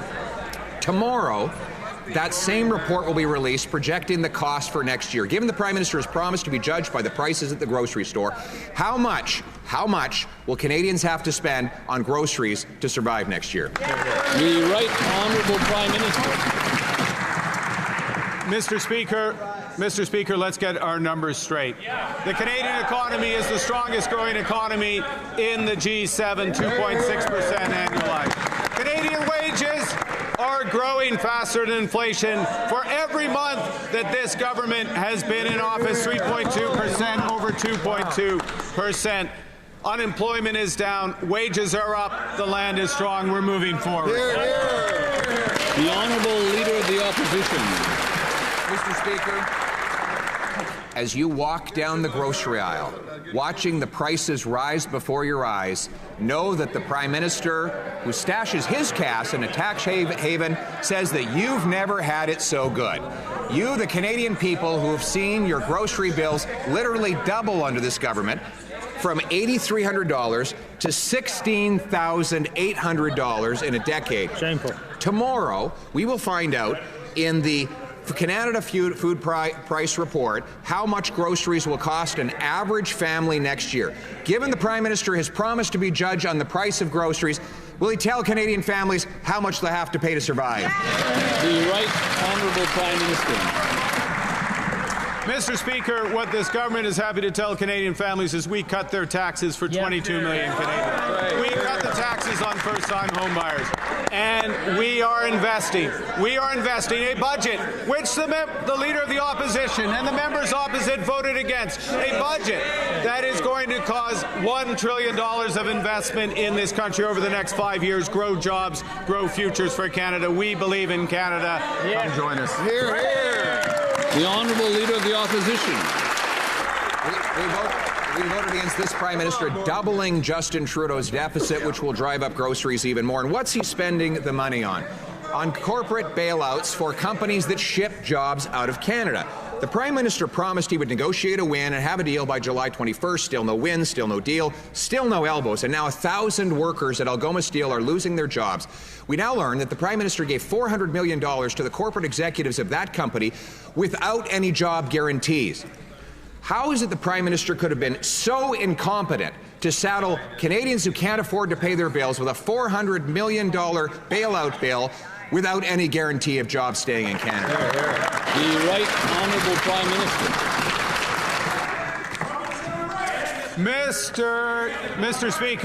Mr. Speaker, These are difficult times in Sault Ste. Marie, and our hearts go to the families. But as I quote the CEO of Algoma Steel, that there would be an even darker day if this government hadn't acted. Exactly. That loan, that support, saved 2/3 of those jobs. That loan, that support gives Algoma a bridge to the future that we are building strong in this country and that they voted against. The Honourable Leader of the Opposition. As long as the CEO is happy with the $400 million gift he got from the Prime Minister, that's all that matters to these Liberals. He didn't give the workers a bridge to the future, he gave them a bridge to the unemployment lines, 1,000 of them. 1/3 of the workers at Algoma in Sault Ste. Marie have now lost their jobs after the Prime Minister paid to have those jobs shipped abroad. How is it that he could be so irresponsible with the money of hardworking Canadians that he would pay a corporate CEO $400 million to send 1,000 jobs south? The Right Honourable Prime Minister. Mr. Speaker, may I quote a Conservative leader that's actually in office? The Premier of Ontario. We had a choice. Save 2/3 of the jobs or let the company go down. We chose the future. We chose the future for Algoma Steel so they can invest in the future, so we can buy Canadian, so we can build this country. They had an opportunity to vote for that future. They voted against it. It's good that we're here. The Honourable Member for Belleuil-Chambly. Mr. Speaker, the Minister of Canadian Heritage and Nature left,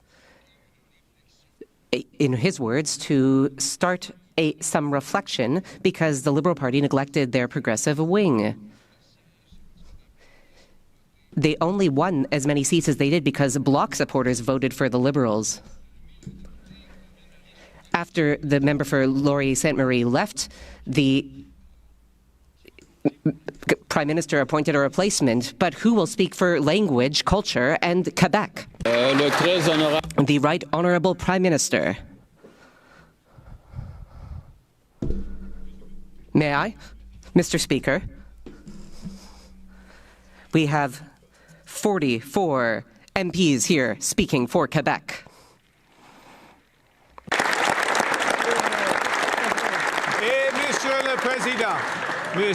And Mr. Speaker, as Prime Minister, as an Anglophone, I will still protect the French language. I will protect Quebec culture. The Honourable Member for Belleuil-Chambly.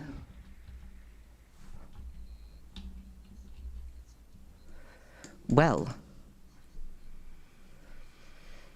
if the Prime Minister keeps behaving like an autocrat, he might have a chance to run for election again. People voted in the Liberals with the climate in mind. They also voted in the government with trade negotiations in mind, and the Prime Minister is neglecting both of these files. He is not doing what he said he would, and he is doing what he said he would not.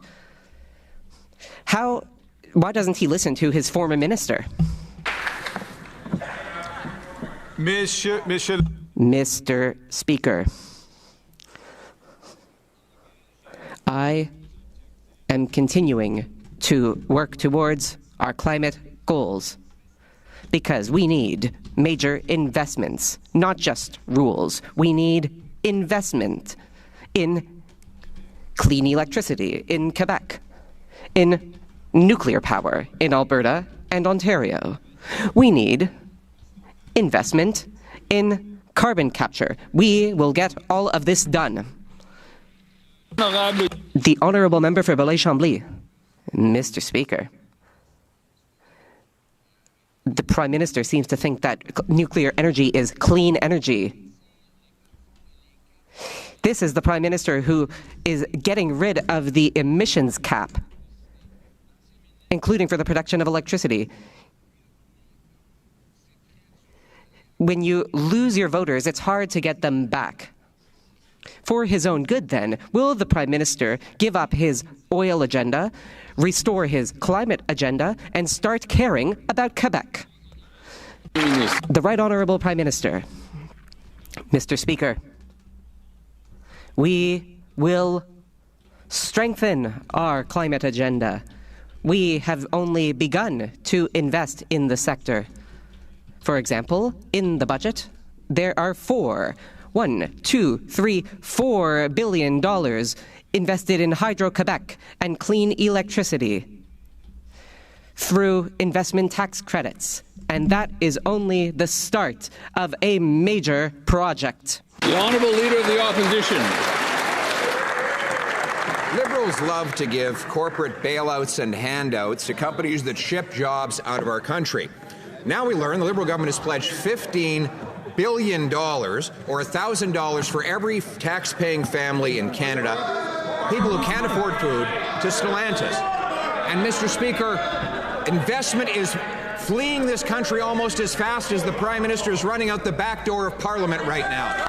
Why won't he? The honourable member knows that that's offside. The honourable member knows.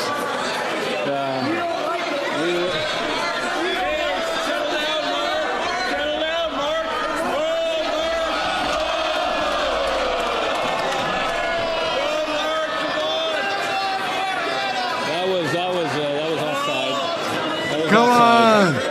And we're going to have to go to the next question, which is also that of the Leader of the Opposition. Mr. Speaker, the Prime Minister gets angry and runs out the door rather than answering the questions about the cost. He didn't say he wasn't here. $15 billion out the door, $1,000 for every tax-paying family to a company that is shipping jobs out of the country. Why is he sending our dollars away, our jobs away, while he runs away?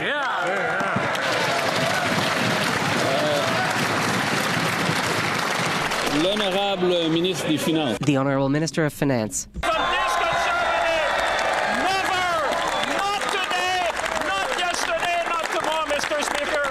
By the time they ask questions on this side of the House, every single member on this side, Mr. Speaker, we're fighting for Canada. We're fighting for auto industry. We're fighting for our workers. We're fighting to build Canada strong, Mr. Speaker.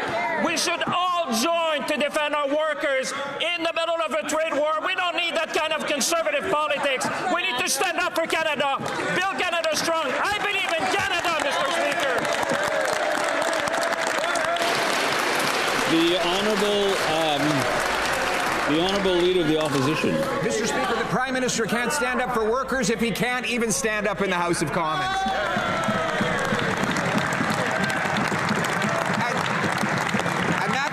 Minister is the one that signed the sweetheart $15 billion subsidy deal. I've got company here. Let's do the job. I've got company. I didn't hear the beginning of the question. The member did lose one question, but I'd like him to start from the top on that one. The Prime Minister cannot stand up for workers if he cannot even stand up and answer my questions, Mr. Speaker. And that Finance Minister is not stood up for workers either. He signed a $15 billion sweetheart subsidy deal with Stellantis. And now, that same company, taking our tax dollars, the equivalent of $1,000 for every family in Canada, is shipping the jobs to the United States of America. The current industry minister says she has not even read the $15 billion contract. Has the Prime Minister even read the contract, or did he simply look at the $15 billion deal and say, who cares? The Honourable Minister of Finance. Mr. Speaker, Canadians who are watching at home are looking at someone whose only deed has ever made was to come to this House, Mr. Speaker. On this side of the House, Mr. Speaker, we have always stood to make sure we will build this country. We will attract investment, Mr. Speaker. He should be ashamed. Ask Canadian, when is the last deal he brought in this country, Mr. Speaker? Ask him when he created one job in his country apart his own job, Mr. Speaker. On this side of the House, we will always stand for workers. We will bring investment. We will build a strongest economy in the G7 because we believe in Canada. We're going to fight, Mr. Speaker, every single day for Canada. The honourable Leader of the Opposition. You're going to go and report to the Prime Minister to the Witness Protection Program because he refuses to stand in this House and answer about his government's expenditure of $15 billion, $1,000 for every Canadian family to one company, supposedly to create jobs. That same company now ships those jobs south of the border, and the government is covering up the contract. Yesterday, we learned from the company that they don't have any reason to retract the contract. So why doesn't the government release the full details of the contract so that Canadians can find out how badly the Prime Minister ripped them off? The Honourable Minister of Industry. 3 points. First, he should ask the member from Windsor to come see from his side of the House whether she agrees with what he says regarding the Stellantis workers in Windsor. Second, when it comes to the documents, the committee members will have access to all the documents. That's a moot question. That's right. Third, when it comes to what is happening with Stellantis at Brampton, we had a contract. They broke the contract. Stellantis did. We'll get our money back, Mr. Speaker. The Honourable Leader of the Opposition. 3 points, Mr. Speaker, about this $15 billion bailout and handout. She didn't read the contract, she didn't read the contract, and she didn't read the contract. How can she possibly claim she's going to get the money back when she doesn't know what legal powers are in the contract? Because she admits she didn't read the contract, Mr. Speaker. So my question to her, as families are lining up at food banks because they can't afford food, how does she justify charging every single household $1,000 for a handout to a company shipping jobs south of the border? The Honourable Minister of Industry. Mr. Speaker, first and foremost, I didn't admit that. Second, I read the contract. And third, the committee members will have all the details. That being said, Mr. Speaker, what we'll do is we will fight for these jobs. We know that the workers are affected in the auto sector, in the steel sector, by the unjustified and unjustifiable American tariffs. And we will make sure that we get these jobs back to Canada, and we'll fight for every single job, Mr. Speaker. The Honourable Leader of the Opposition. Madam Speaker, I had the honour to stand with the Unifor workers in Brampton who were out in the rain and the cold. There was not a Liberal around, not a word from the Prime Minister. All of them wanted to know what was happening with their jobs. The Liberals had given money to Stellantis for that plant, given $15 billion to Stellantis for another plant. And those workers, out in the cold, unable to afford their mortgages, were wondering how it was possible for this Prime Minister to give $15 billion without even guaranteeing their jobs. Does he have the courage to stand up now and explain it to their face? The Honourable Minister of Industry. Mr. Speaker, I don't need any lesson. We don't need at least any lesson from the Conservatives when it comes to courage and standing up for workers that are unionized. That is why I was in Brampton along with the workers, and that is why I was even talking to Lana Payne a bit earlier today. Because you know what she was telling me? She was saying to me how much the Harper government and the Conservative government in 2009, when the government at the time decided to bail out GM and Chrysler, they did nothing to protect the workers, and that is what is their record when it comes to the auto sector. The Honourable Leader of the Opposition. Well, Mr. Speaker, the Prime Minister asked an interesting question. Who cares? Who cares, he asked. Well, he's not there, so he doesn't care, Mr. Speaker. I assume that the member meant somehow metaphorically. Yeah. But maybe next time, not so many metaphors. It was a metaphor, just like all those Liberal promises, Mr. Speaker. Now, Mr. Speaker, unfortunately today we learned even more terrible news. The Domtar workers in British Columbia have lost their jobs as a 30th mill has closed under this Liberal government. The Prime Minister promised that he would get a deal to end the tariffs, and those tariffs have tripled, all while he removes the legal challenge against the illegal softwood lumber tariffs. How is it the Prime Minister broke his promise and sold out our lumber workers? The Honourable Minister of Jobs and Families. the member opposite has realized there is a trade war. That trade war is creating challenging times for the people of Crofton, and we understand that. I was on the phone with the CEO today working on new solutions to retool that mill. I was on the phone with the Minister of Forestry looking at new fiber solutions for the mill. We are standing up for the forestry industry. They just complain. The Honourable Member for Repentigny. Mr. Speaker, the Prime Minister promised to build one Canadian economy. He wasn't lying. He built one sole economy, one filthy Western oil economy, pipelines. He said he was building a pipeline due to Donald Trump, but not 1 inch of pipeline will be built during the Trump presidency. However, the pipeline will pollute for the next 40 years. This is a betrayal not just of Quebec, but of all the countries who have not given up the fight against climate change. How can these Liberals look themselves in the mirror? The Honourable Minister of the Environment and Climate Change. Mr. Speaker, I am happy to talk about how we will build Canada strong. When we talk about this, we are talking about hydroelectricity in Iqaluit, the high-speed train between Toronto and Quebec City, all using Canadian steel and aluminum. These are very important projects, and there will be many others. For example, the graphite mine in Quebec. They will create good jobs in Canada and a strong future for our country. The Honourable Member for Repentigny. Mr. Speaker, regardless of what the minister said, Quebecers did not vote in Liberals for them to abandon the fight against climate change and transform Canada into a planetary nuisance. They did not vote for Liberals in order to get a pipeline rammed down the throat of another province. They did not vote for Liberals in order to make our children live through more and more natural disasters. Quebecers did not vote for that. And there's a lot of Liberals who did not vote for that either. Are they not fed up with swallowing this dreck? L'honorable ministre de l'identité et de la culture canadienne. The Honourable Minister of Identity and Canadian Culture. Mr. Speaker, this morning I learned that the separatist movement wants to impose a loyalty test on Quebec artists. I wonder if the Bloc believes in that. It would be surprising because they didn't talk about culture during the budget debate. Quebec separatists do not have a monopoly on Quebec pride. The Honourable Member for Charlebourg, Haute-Saint-Charles.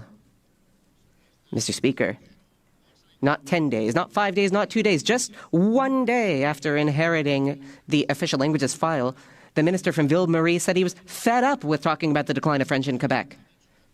As Mathieu Bocoté said so well, it's the usual federal Liberal denial, exasperation, and scorn about the future of French in Quebec.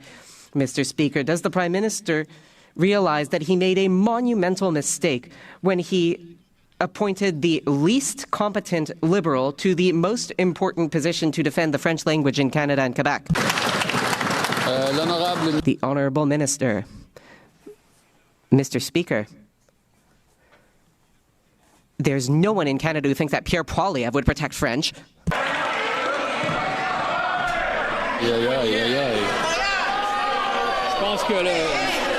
I think, yes.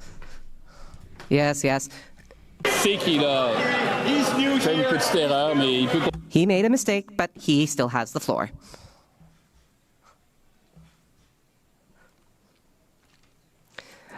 I retract the member's name, Mr. Speaker.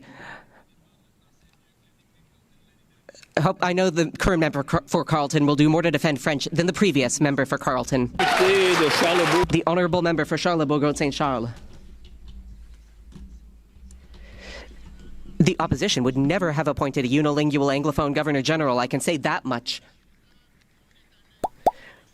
We're all fed up on this side of the House.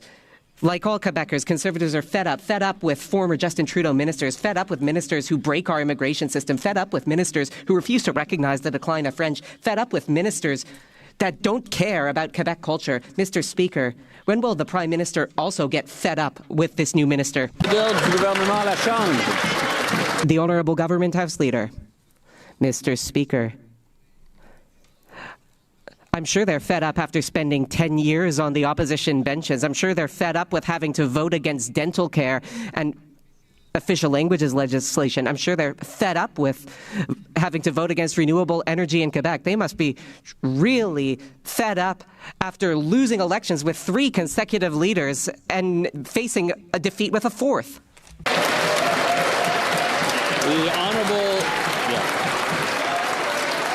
The honourable member for Thornhill.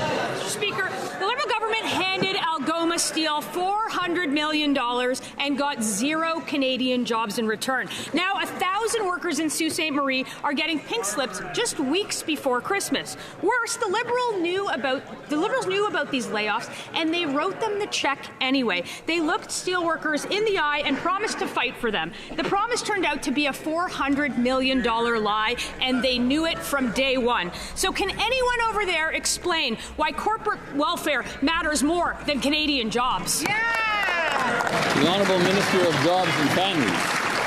Mr. Speaker, it's pretty clear that those Conservatives wouldn't have lifted a hand to help save our steel industry in Canada.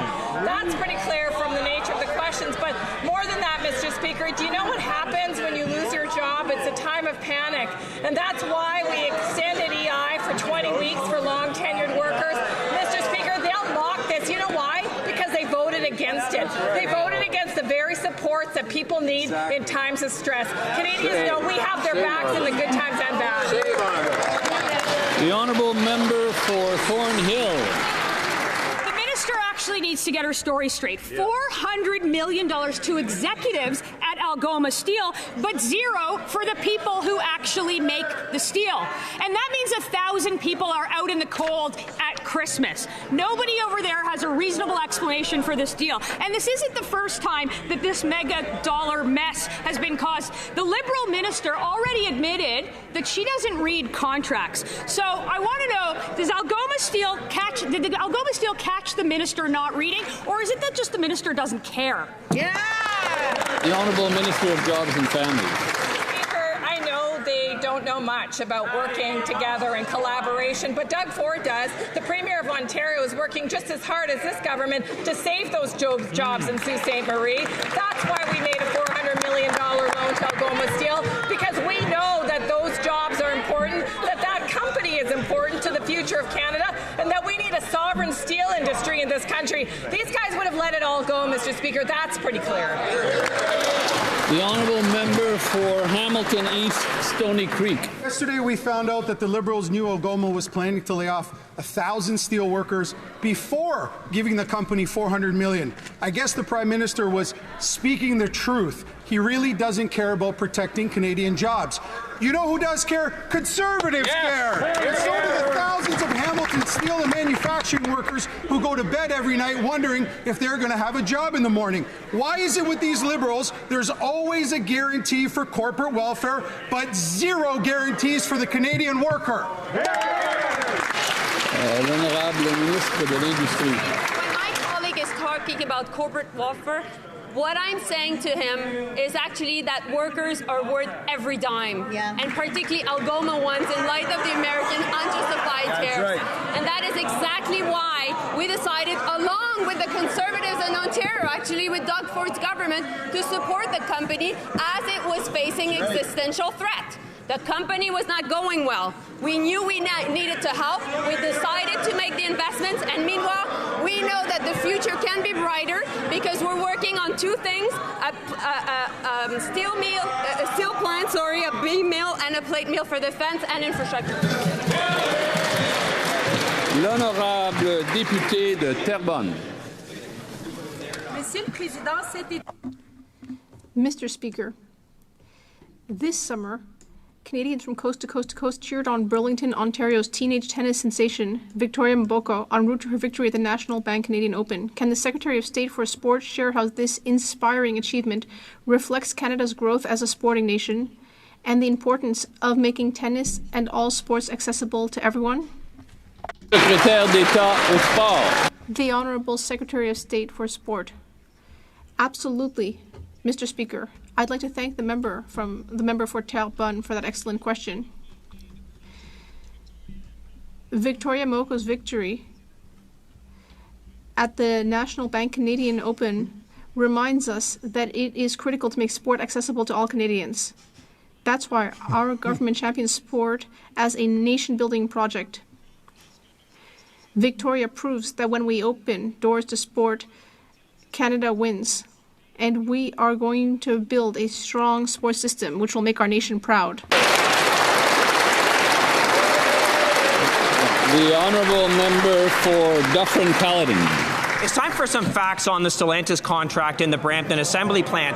Fact, the Minister of Industry didn't read the contract and as a reward was promoted to Finance Minister. Fact, there's no job guarantee in this contract or they couldn't have laid off 3,000 workers. Fact, they gave $200 million to Stellantis with no conditions. Even Ontario didn't advance the money exactly because of that. Fact, 3,000 auto workers in Brampton are out of work and struggling to make ends meet. How the hell are they so incompetent? Good question.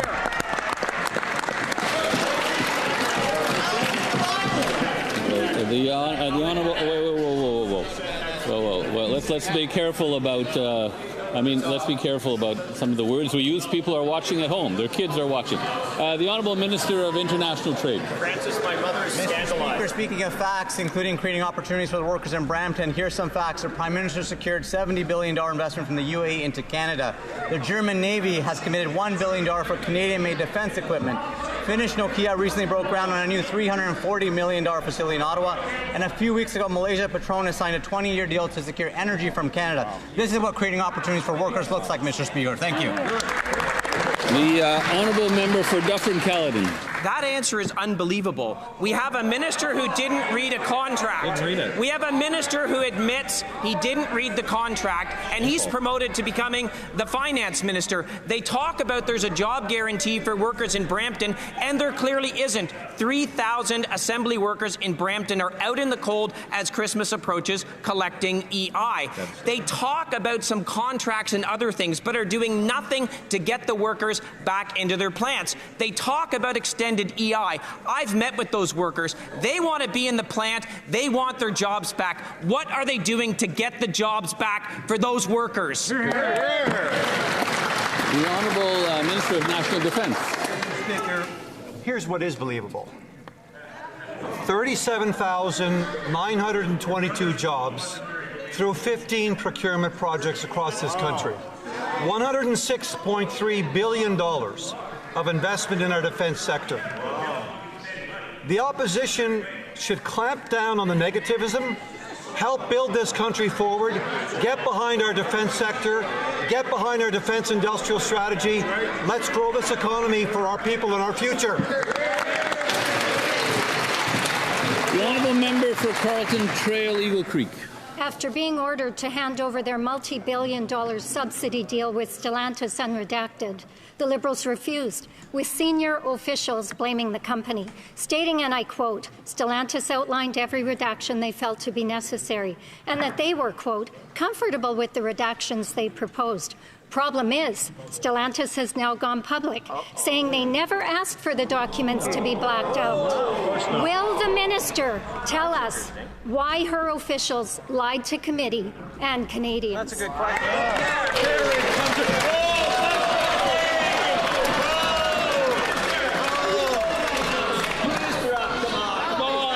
Okay, we're not quite ready yet. We're not quite ready yet. Yeah, okay.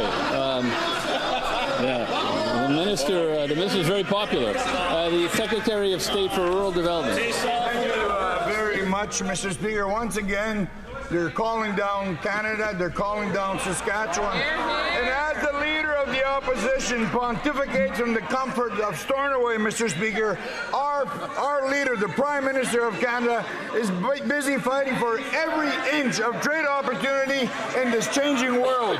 The men on this side, men and women on this side of the House are helping win that fight, and Canada is going to continue that fight with or without the opposition.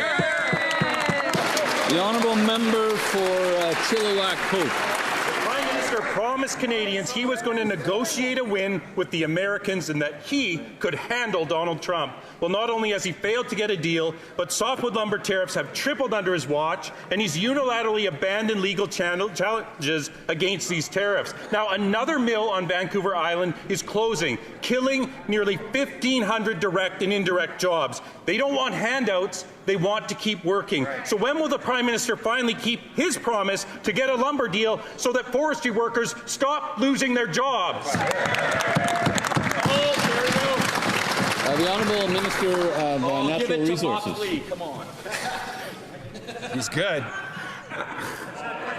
Mr. Speaker, as we said, we're in a trade war. It's hurting the people of Crofton. It's hurting the entire forestry industry. That's why we were on the phone talking with the company about how to retool the factory. Mr. Speaker, that's why we were on the phone with the Minister of Forestry in BC looking at fiber solutions. They complain, we do the work. We're standing with the forestry sector. The Honourable Member for North Island, Poilievre. Devastated, gutted, heartbroken. Just three of the emotions I felt after learning 375 Canadians would be losing their jobs with the closing of the Crofton Mill. These are Canadians with mortgage payments, with young families, Canadians who are already struggling with the rising cost of living before receiving this terrible news. This government promised to support our workers and secure market access for our goods. Instead, lumber tariffs have tripled and thousands of Canadians have lost their jobs. If their so-called plan is really working, can they guarantee that no more mills in Canada will close as a result? The Honourable Secretary of State for Seniors. Mr. Speaker, that Conservative member needs to take several seats. On my riding of Vancouver Island, I can tell you that they know we are supporting the softwood lumber industry, whereas their plan is to, quote, get out of the way, to, quote, do nothing. Our government is investing in...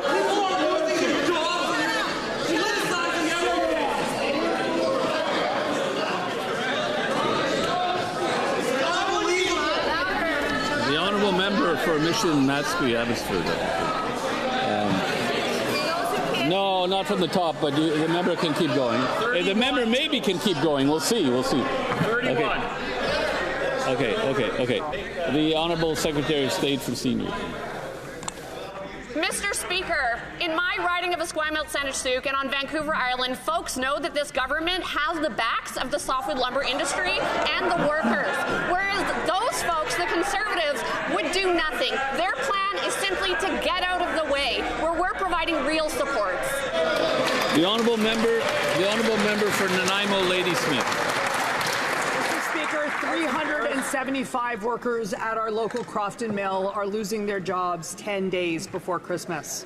150 jobs gone in Chemainus, 165 in 100 Mile House, 31 BC towns gutted so far because these Liberals broke their promise to get a deal. The Prime Minister's take on stalled talks? Who cares, he said. There's no burning issues. Well, the people who lost their jobs yesterday care. Their families know this is a burning issue. After these latest losses, why should anyone trust this Prime Minister to get a softwood lumber deal? The Honourable Minister of Veterans Affairs. Mr. Speaker, the softwood lumber industry is incredibly important to British Columbia, and we stand with the workers, the 375 individuals. We are here to stand with them. British Columbia knows the importance of this industry, and this government is going to invest in it to support them. Here.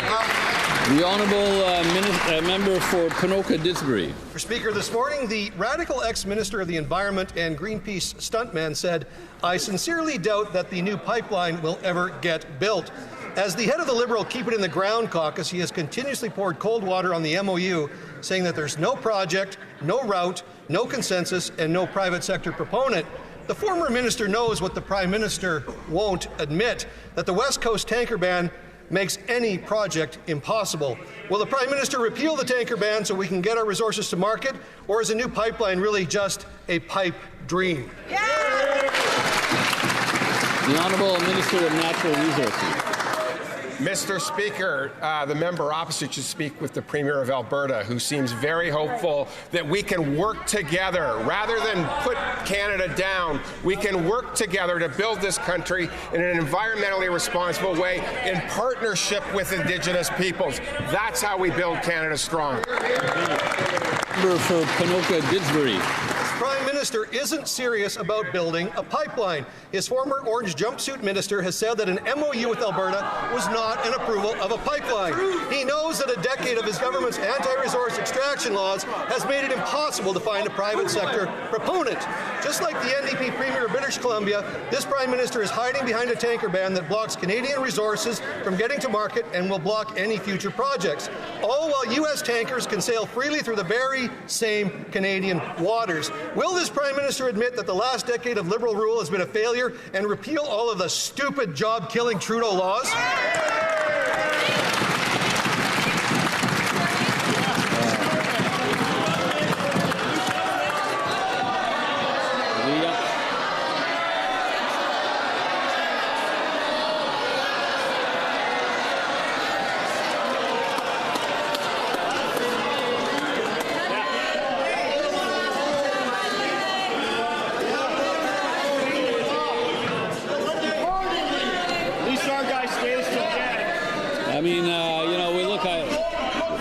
We have 2 votes. That's going to take a certain amount of time. I think most members want to end the question period in a timely manner. The Honourable Government House Leader. Thank you, Mr. Speaker. To listen to these members of Parliament from Alberta is to get a taste of real dejection, Mr. Speaker. That's right. Real dejection that what? A Prime Minister of Canada and a Premier of Alberta put their signatures to a solemn document that does what? That creates major possibilities in renewable power, in electric generation, in carbon sequestration, Mr. Speaker, in resource development, in making Canada a renewable and conventional energy superpower. Those guys are pretty disappointed about that, Mr. Speaker. The Honourable Member for Edmonton Northwest. The Prime Minister disrespected chiefs by shutting them out of the MOU consultations and discussions with Alberta. The Prime Minister talked down to First Nation chiefs yesterday at AFN about not breaking trust for 20 minutes, but then he completely ignored all questions from Alberta First Nations. The Prime Minister is breaking trust with First Nations, he's breaking trust with investors, he's breaking trust with Albertans, British Columbians, his caucus and his own cabinet on whether he'll build a pipeline or not. Will he show real leadership by committing to a pipeline today or continue to just divide Canadians? Yeah, way to go, Bill. The Honourable Parliamentary Secretary to the Minister for Crown Indigenous Relations. Mr. Speaker, our government continues to respect and acknowledge the important work that they're doing as First Nations leaders across this country. Our ministers have been busy all week listening to rights holders, going to the meetings. I myself, as a former First Nations National Youth Council member and a former regional chief, know the important work that goes into the development of resolutions, all of the different debates that they have. Our government is listening, and we look forward to building our country together with First Nations.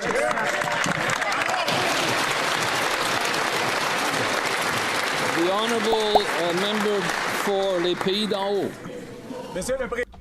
Mr. Speaker, Canada and especially Quebec have a world-leading aerospace industry. We are currently building the strongest economy in the G7, and our aerospace sector, which in Quebec alone generates $15 billion in GDP with more than 40,000 jobs, will play a huge role in that. The Budget Implementation Act contains important measures to protect our aerospace sector. Quebecers want to see those measures come in. Can the Minister of Finance remind those who are blocking the budget implementation how they are hurting the Quebec aerospace sector? The Honourable Minister of Finance. Mr. Speaker, indeed, in Budget 2025, there is a lot of good news. Our budget sends a clear message that the aerospace sector is a strategic asset for Canada.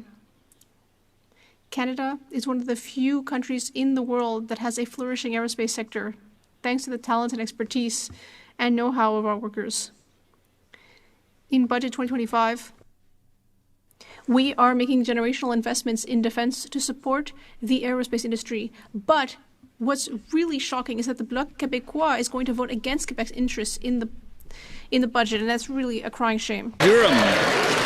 Yesterday, when responding to questions about the Parliamentary Budget Officer's report on housing, the Prime Minister lectured Canadians, saying, "You don't know numbers." And then the Housing Minister said the Parliamentary Budget Officer was just wrong on his. Well, let me give him the numbers again. Can they solve for this equation? The Prime Minister promised 500,000 new homes a year. His housing bureaucracy will deliver only 5,200 homes per year. That's 99% less than promised. So can the Minister tell us, where will the rest of the houses come from? The Honourable Minister of Housing and Infrastructure. Thank you, Mr. Speaker. The PBO report assumes that none of the current affordable housing programs continue. And that's what will happen if the Conservative Party is in government. They have never delivered on affordable housing before, Mr. Speaker, and they never will again. Mr. Speaker, we are already working with provincial ministers, territorial ministers to put together the next generation of national housing strategy. It's a Team Canada approach. We are doing the work to renew our investment in affordable housing, something the Conservatives will never do. The Honourable Member for York-Durham. If bureaucracies built homes after 10 years, we'd all be living in a penthouse like the minister.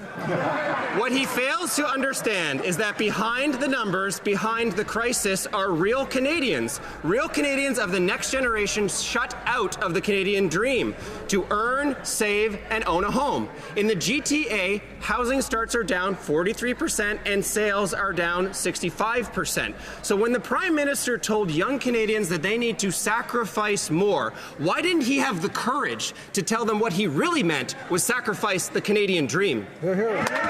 Honourable Minister. Thanks, Mr. Speaker. Well, it's rich to hear this from the party that has stalled the first-time home buyers' GST cut since June.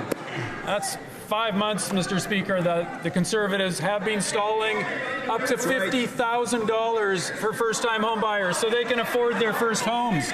We had that on the floor of this House starting in June. They've been delaying it. If you want to deliver affordability for young Canadians, put your vote where your mouth is. Again, I've mentioned this many times. I mentioned many times that one has to go through the chair, or the chair may get offended or something. So Everybody else can be offended. the honourable honourable député de Louis Saint-Laurent. The Honourable Member for Louis Saint-Laurent, Akiwanrok. Thank you, Mr. Speaker. 10 years ago, Canadians could all buy affordable homes. The dream of buying a home was a promise back then, but now the cost of housing has doubled and people can no longer count on that dream. But now this government has come up with a new idea, building Canada homes. But the PBO has been scathing. This organization set a goal, 250,000 new homes. But actually, according to the PBO, it's only going to be 25,000, only 10%. That's what we're actually going to get. Why is this government so great at building red tape? The Honourable Minister of Government Transformation. Thank you, Mr. Speaker. 10 years ago, there wasn't a single housing organization that didn't heave a sigh of relief when they realized that the Harper decade was finally over, given that the Harper government completely ignored affordable housing. For example, the leader of the official opposition only presided over 6 new affordable housing units.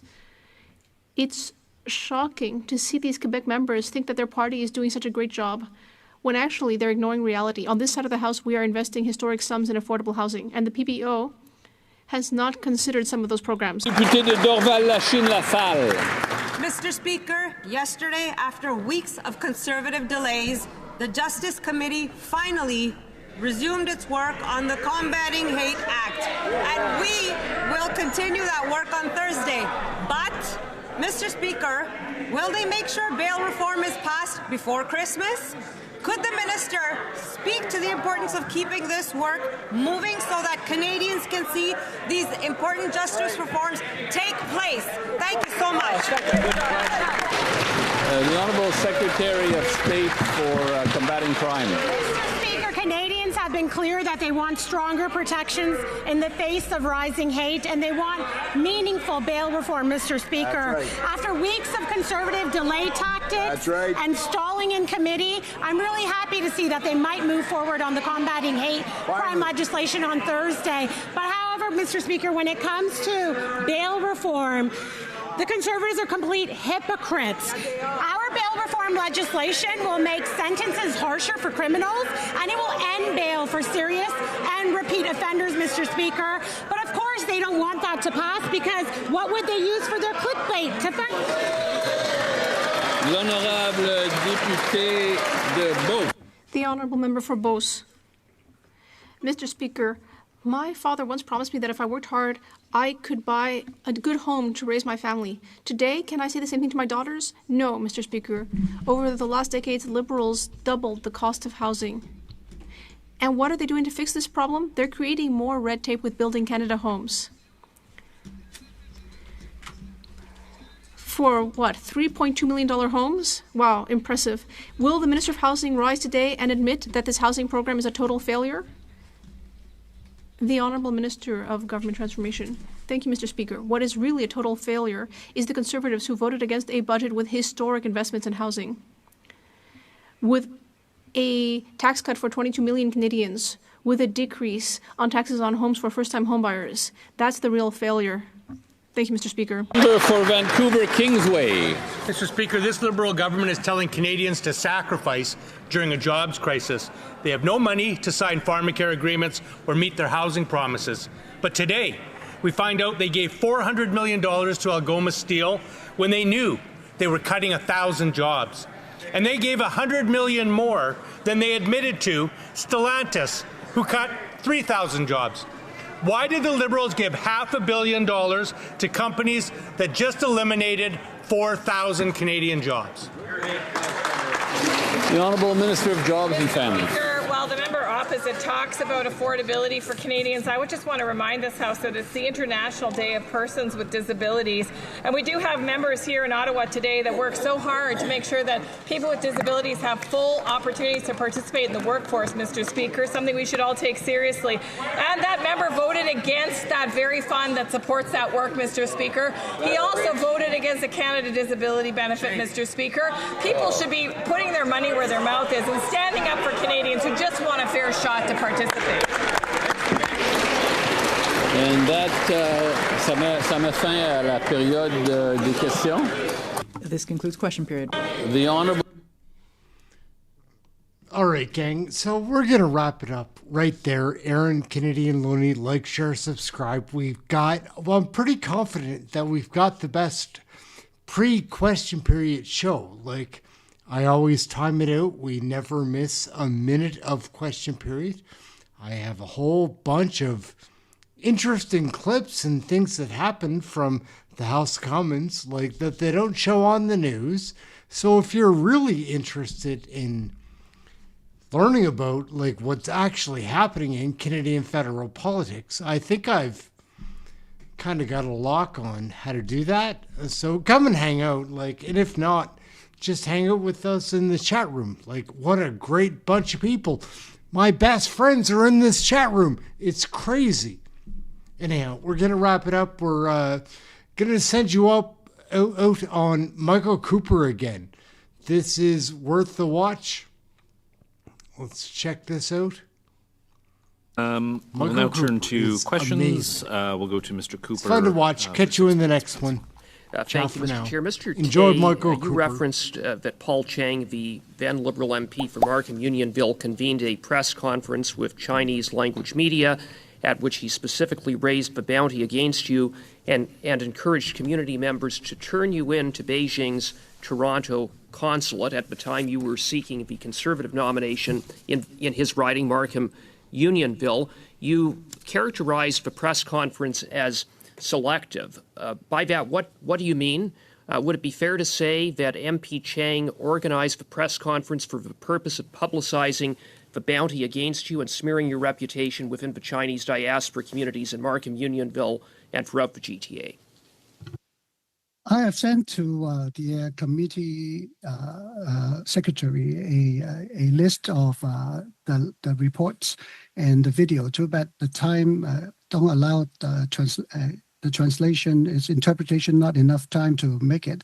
But the fact that I stress is selective because among the press conference as shown in the video, there are many invited and only one that reported in the media, which is a mainland Chinese community-focused Mandarin-speaking media was reported, aiming to only target to the Chinese crowd. So the selective meaning within the crowd, there were many reporters within the venue, but only one media report the case, and that was the Mingxingpao.com. It's one of subsidiary of Mingpao Daily in Canada. So the meaning of selective, I mean they select the platform to be publicized this public bounty, and those people who read those news are prone, whether they are their ideology was with the China, or they want to during economic bad times they would want to harm me because of the money involved. Can you elaborate a little bit on the fallout from that press conference within the diaspora communities on social media platforms, threats, intimidation? Would it be fair to say that they intensified as the awareness around, and maybe the broader issue of the awareness around the bounty and how that might have impacted your electoral prospects in terms of support from diaspora community members? Yes, right away, the actual media report was published on January 22nd, 2024. So immediately, a lot of the Chinese community, especially those of my volunteers, will come back and tell me that online on the WeChat platforms, on the Chinese social media platforms, describing me as a fugitive, and there was a bounty, and all these comments on the side of 1,000 comments were, among them there were people said, "Oh, it's a good time to get his head," or hurt him to get the bounty, and but the risk is actually because by that time I was just notified. I think because of my past career, I think this was just comments and not actual action. But the news was not picked up by the mainstream until maybe 1.5 months. Yeah. Well, thank you for that. And on March 23rd, 2025, you became the Conservative candidate for Don Valley North. The next day, the RCMP attended to your home to warn you that they had intercepted credible threats to your safety. Is that accurate? Yes, it is accurate. And 5 minutes. Thank you, Mr. Chair. Again, Justice Deschamps, I really appreciate all your work on this. So just want to get some clarification again on one of the previous questions. So as you know, Section 718, Part A of the Criminal Code of Canada states that the fundamental purpose of sentencing is to protect society and contribute, along with crime prevention initiatives, to respect the law and the maintenance of a just, peaceful, and safe society by imposing just sanctions, with the following objectives: to denounce unlawful conduct and the harm done to victims or to the community that is caused by unlawful conduct. Do you agree with that? Yes, the denunciation is one of the goal of a sanction, and I agree with the purpose of denouncing. Thank you very much. In 2019, this committee dealt with Bill C-77, the Victim Bill of Rights Infusion into Military Justice. And in that, through the part number 5, or Division 5 on summary hearings, in 162.9, which is the objectives of sanctions, which includes that through summary hearings they could reduce rank, reduce pay of those that are being charged, And in there, as part of imposing sanctions, intended to achieve one or more of the following objectives. So 162.9C says to denounce indisciplined conduct. And when we look at what indisciplined conduct means, and you look at the just the definition of it, the characteristics of indisciplined conduct is disobedience, misbehavior, lack of control, and disorder. All things we don't want to have in the Canadian Armed Forces. And yet, Bill C-11 deletes that clause. Why?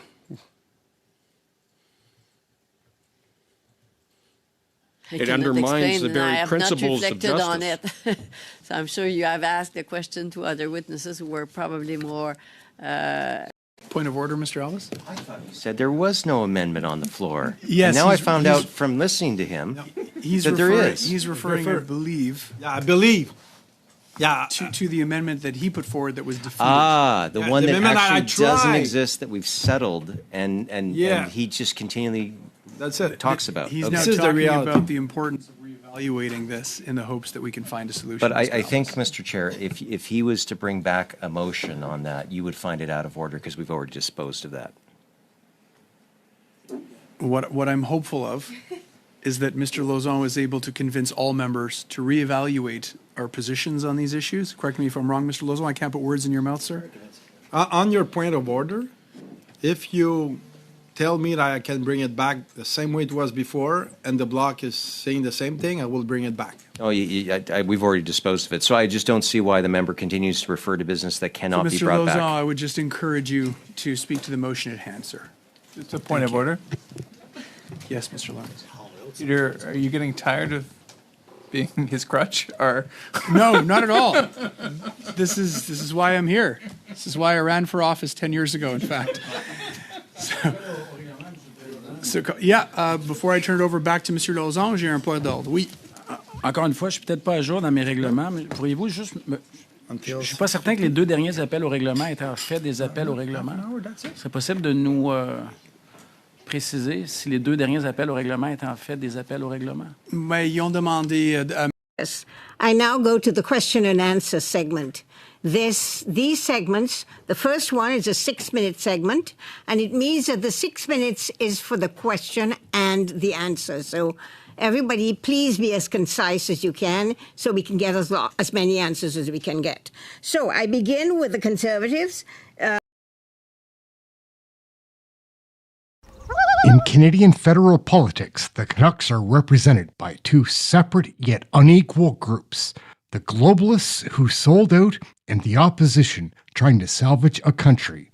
These are their stories.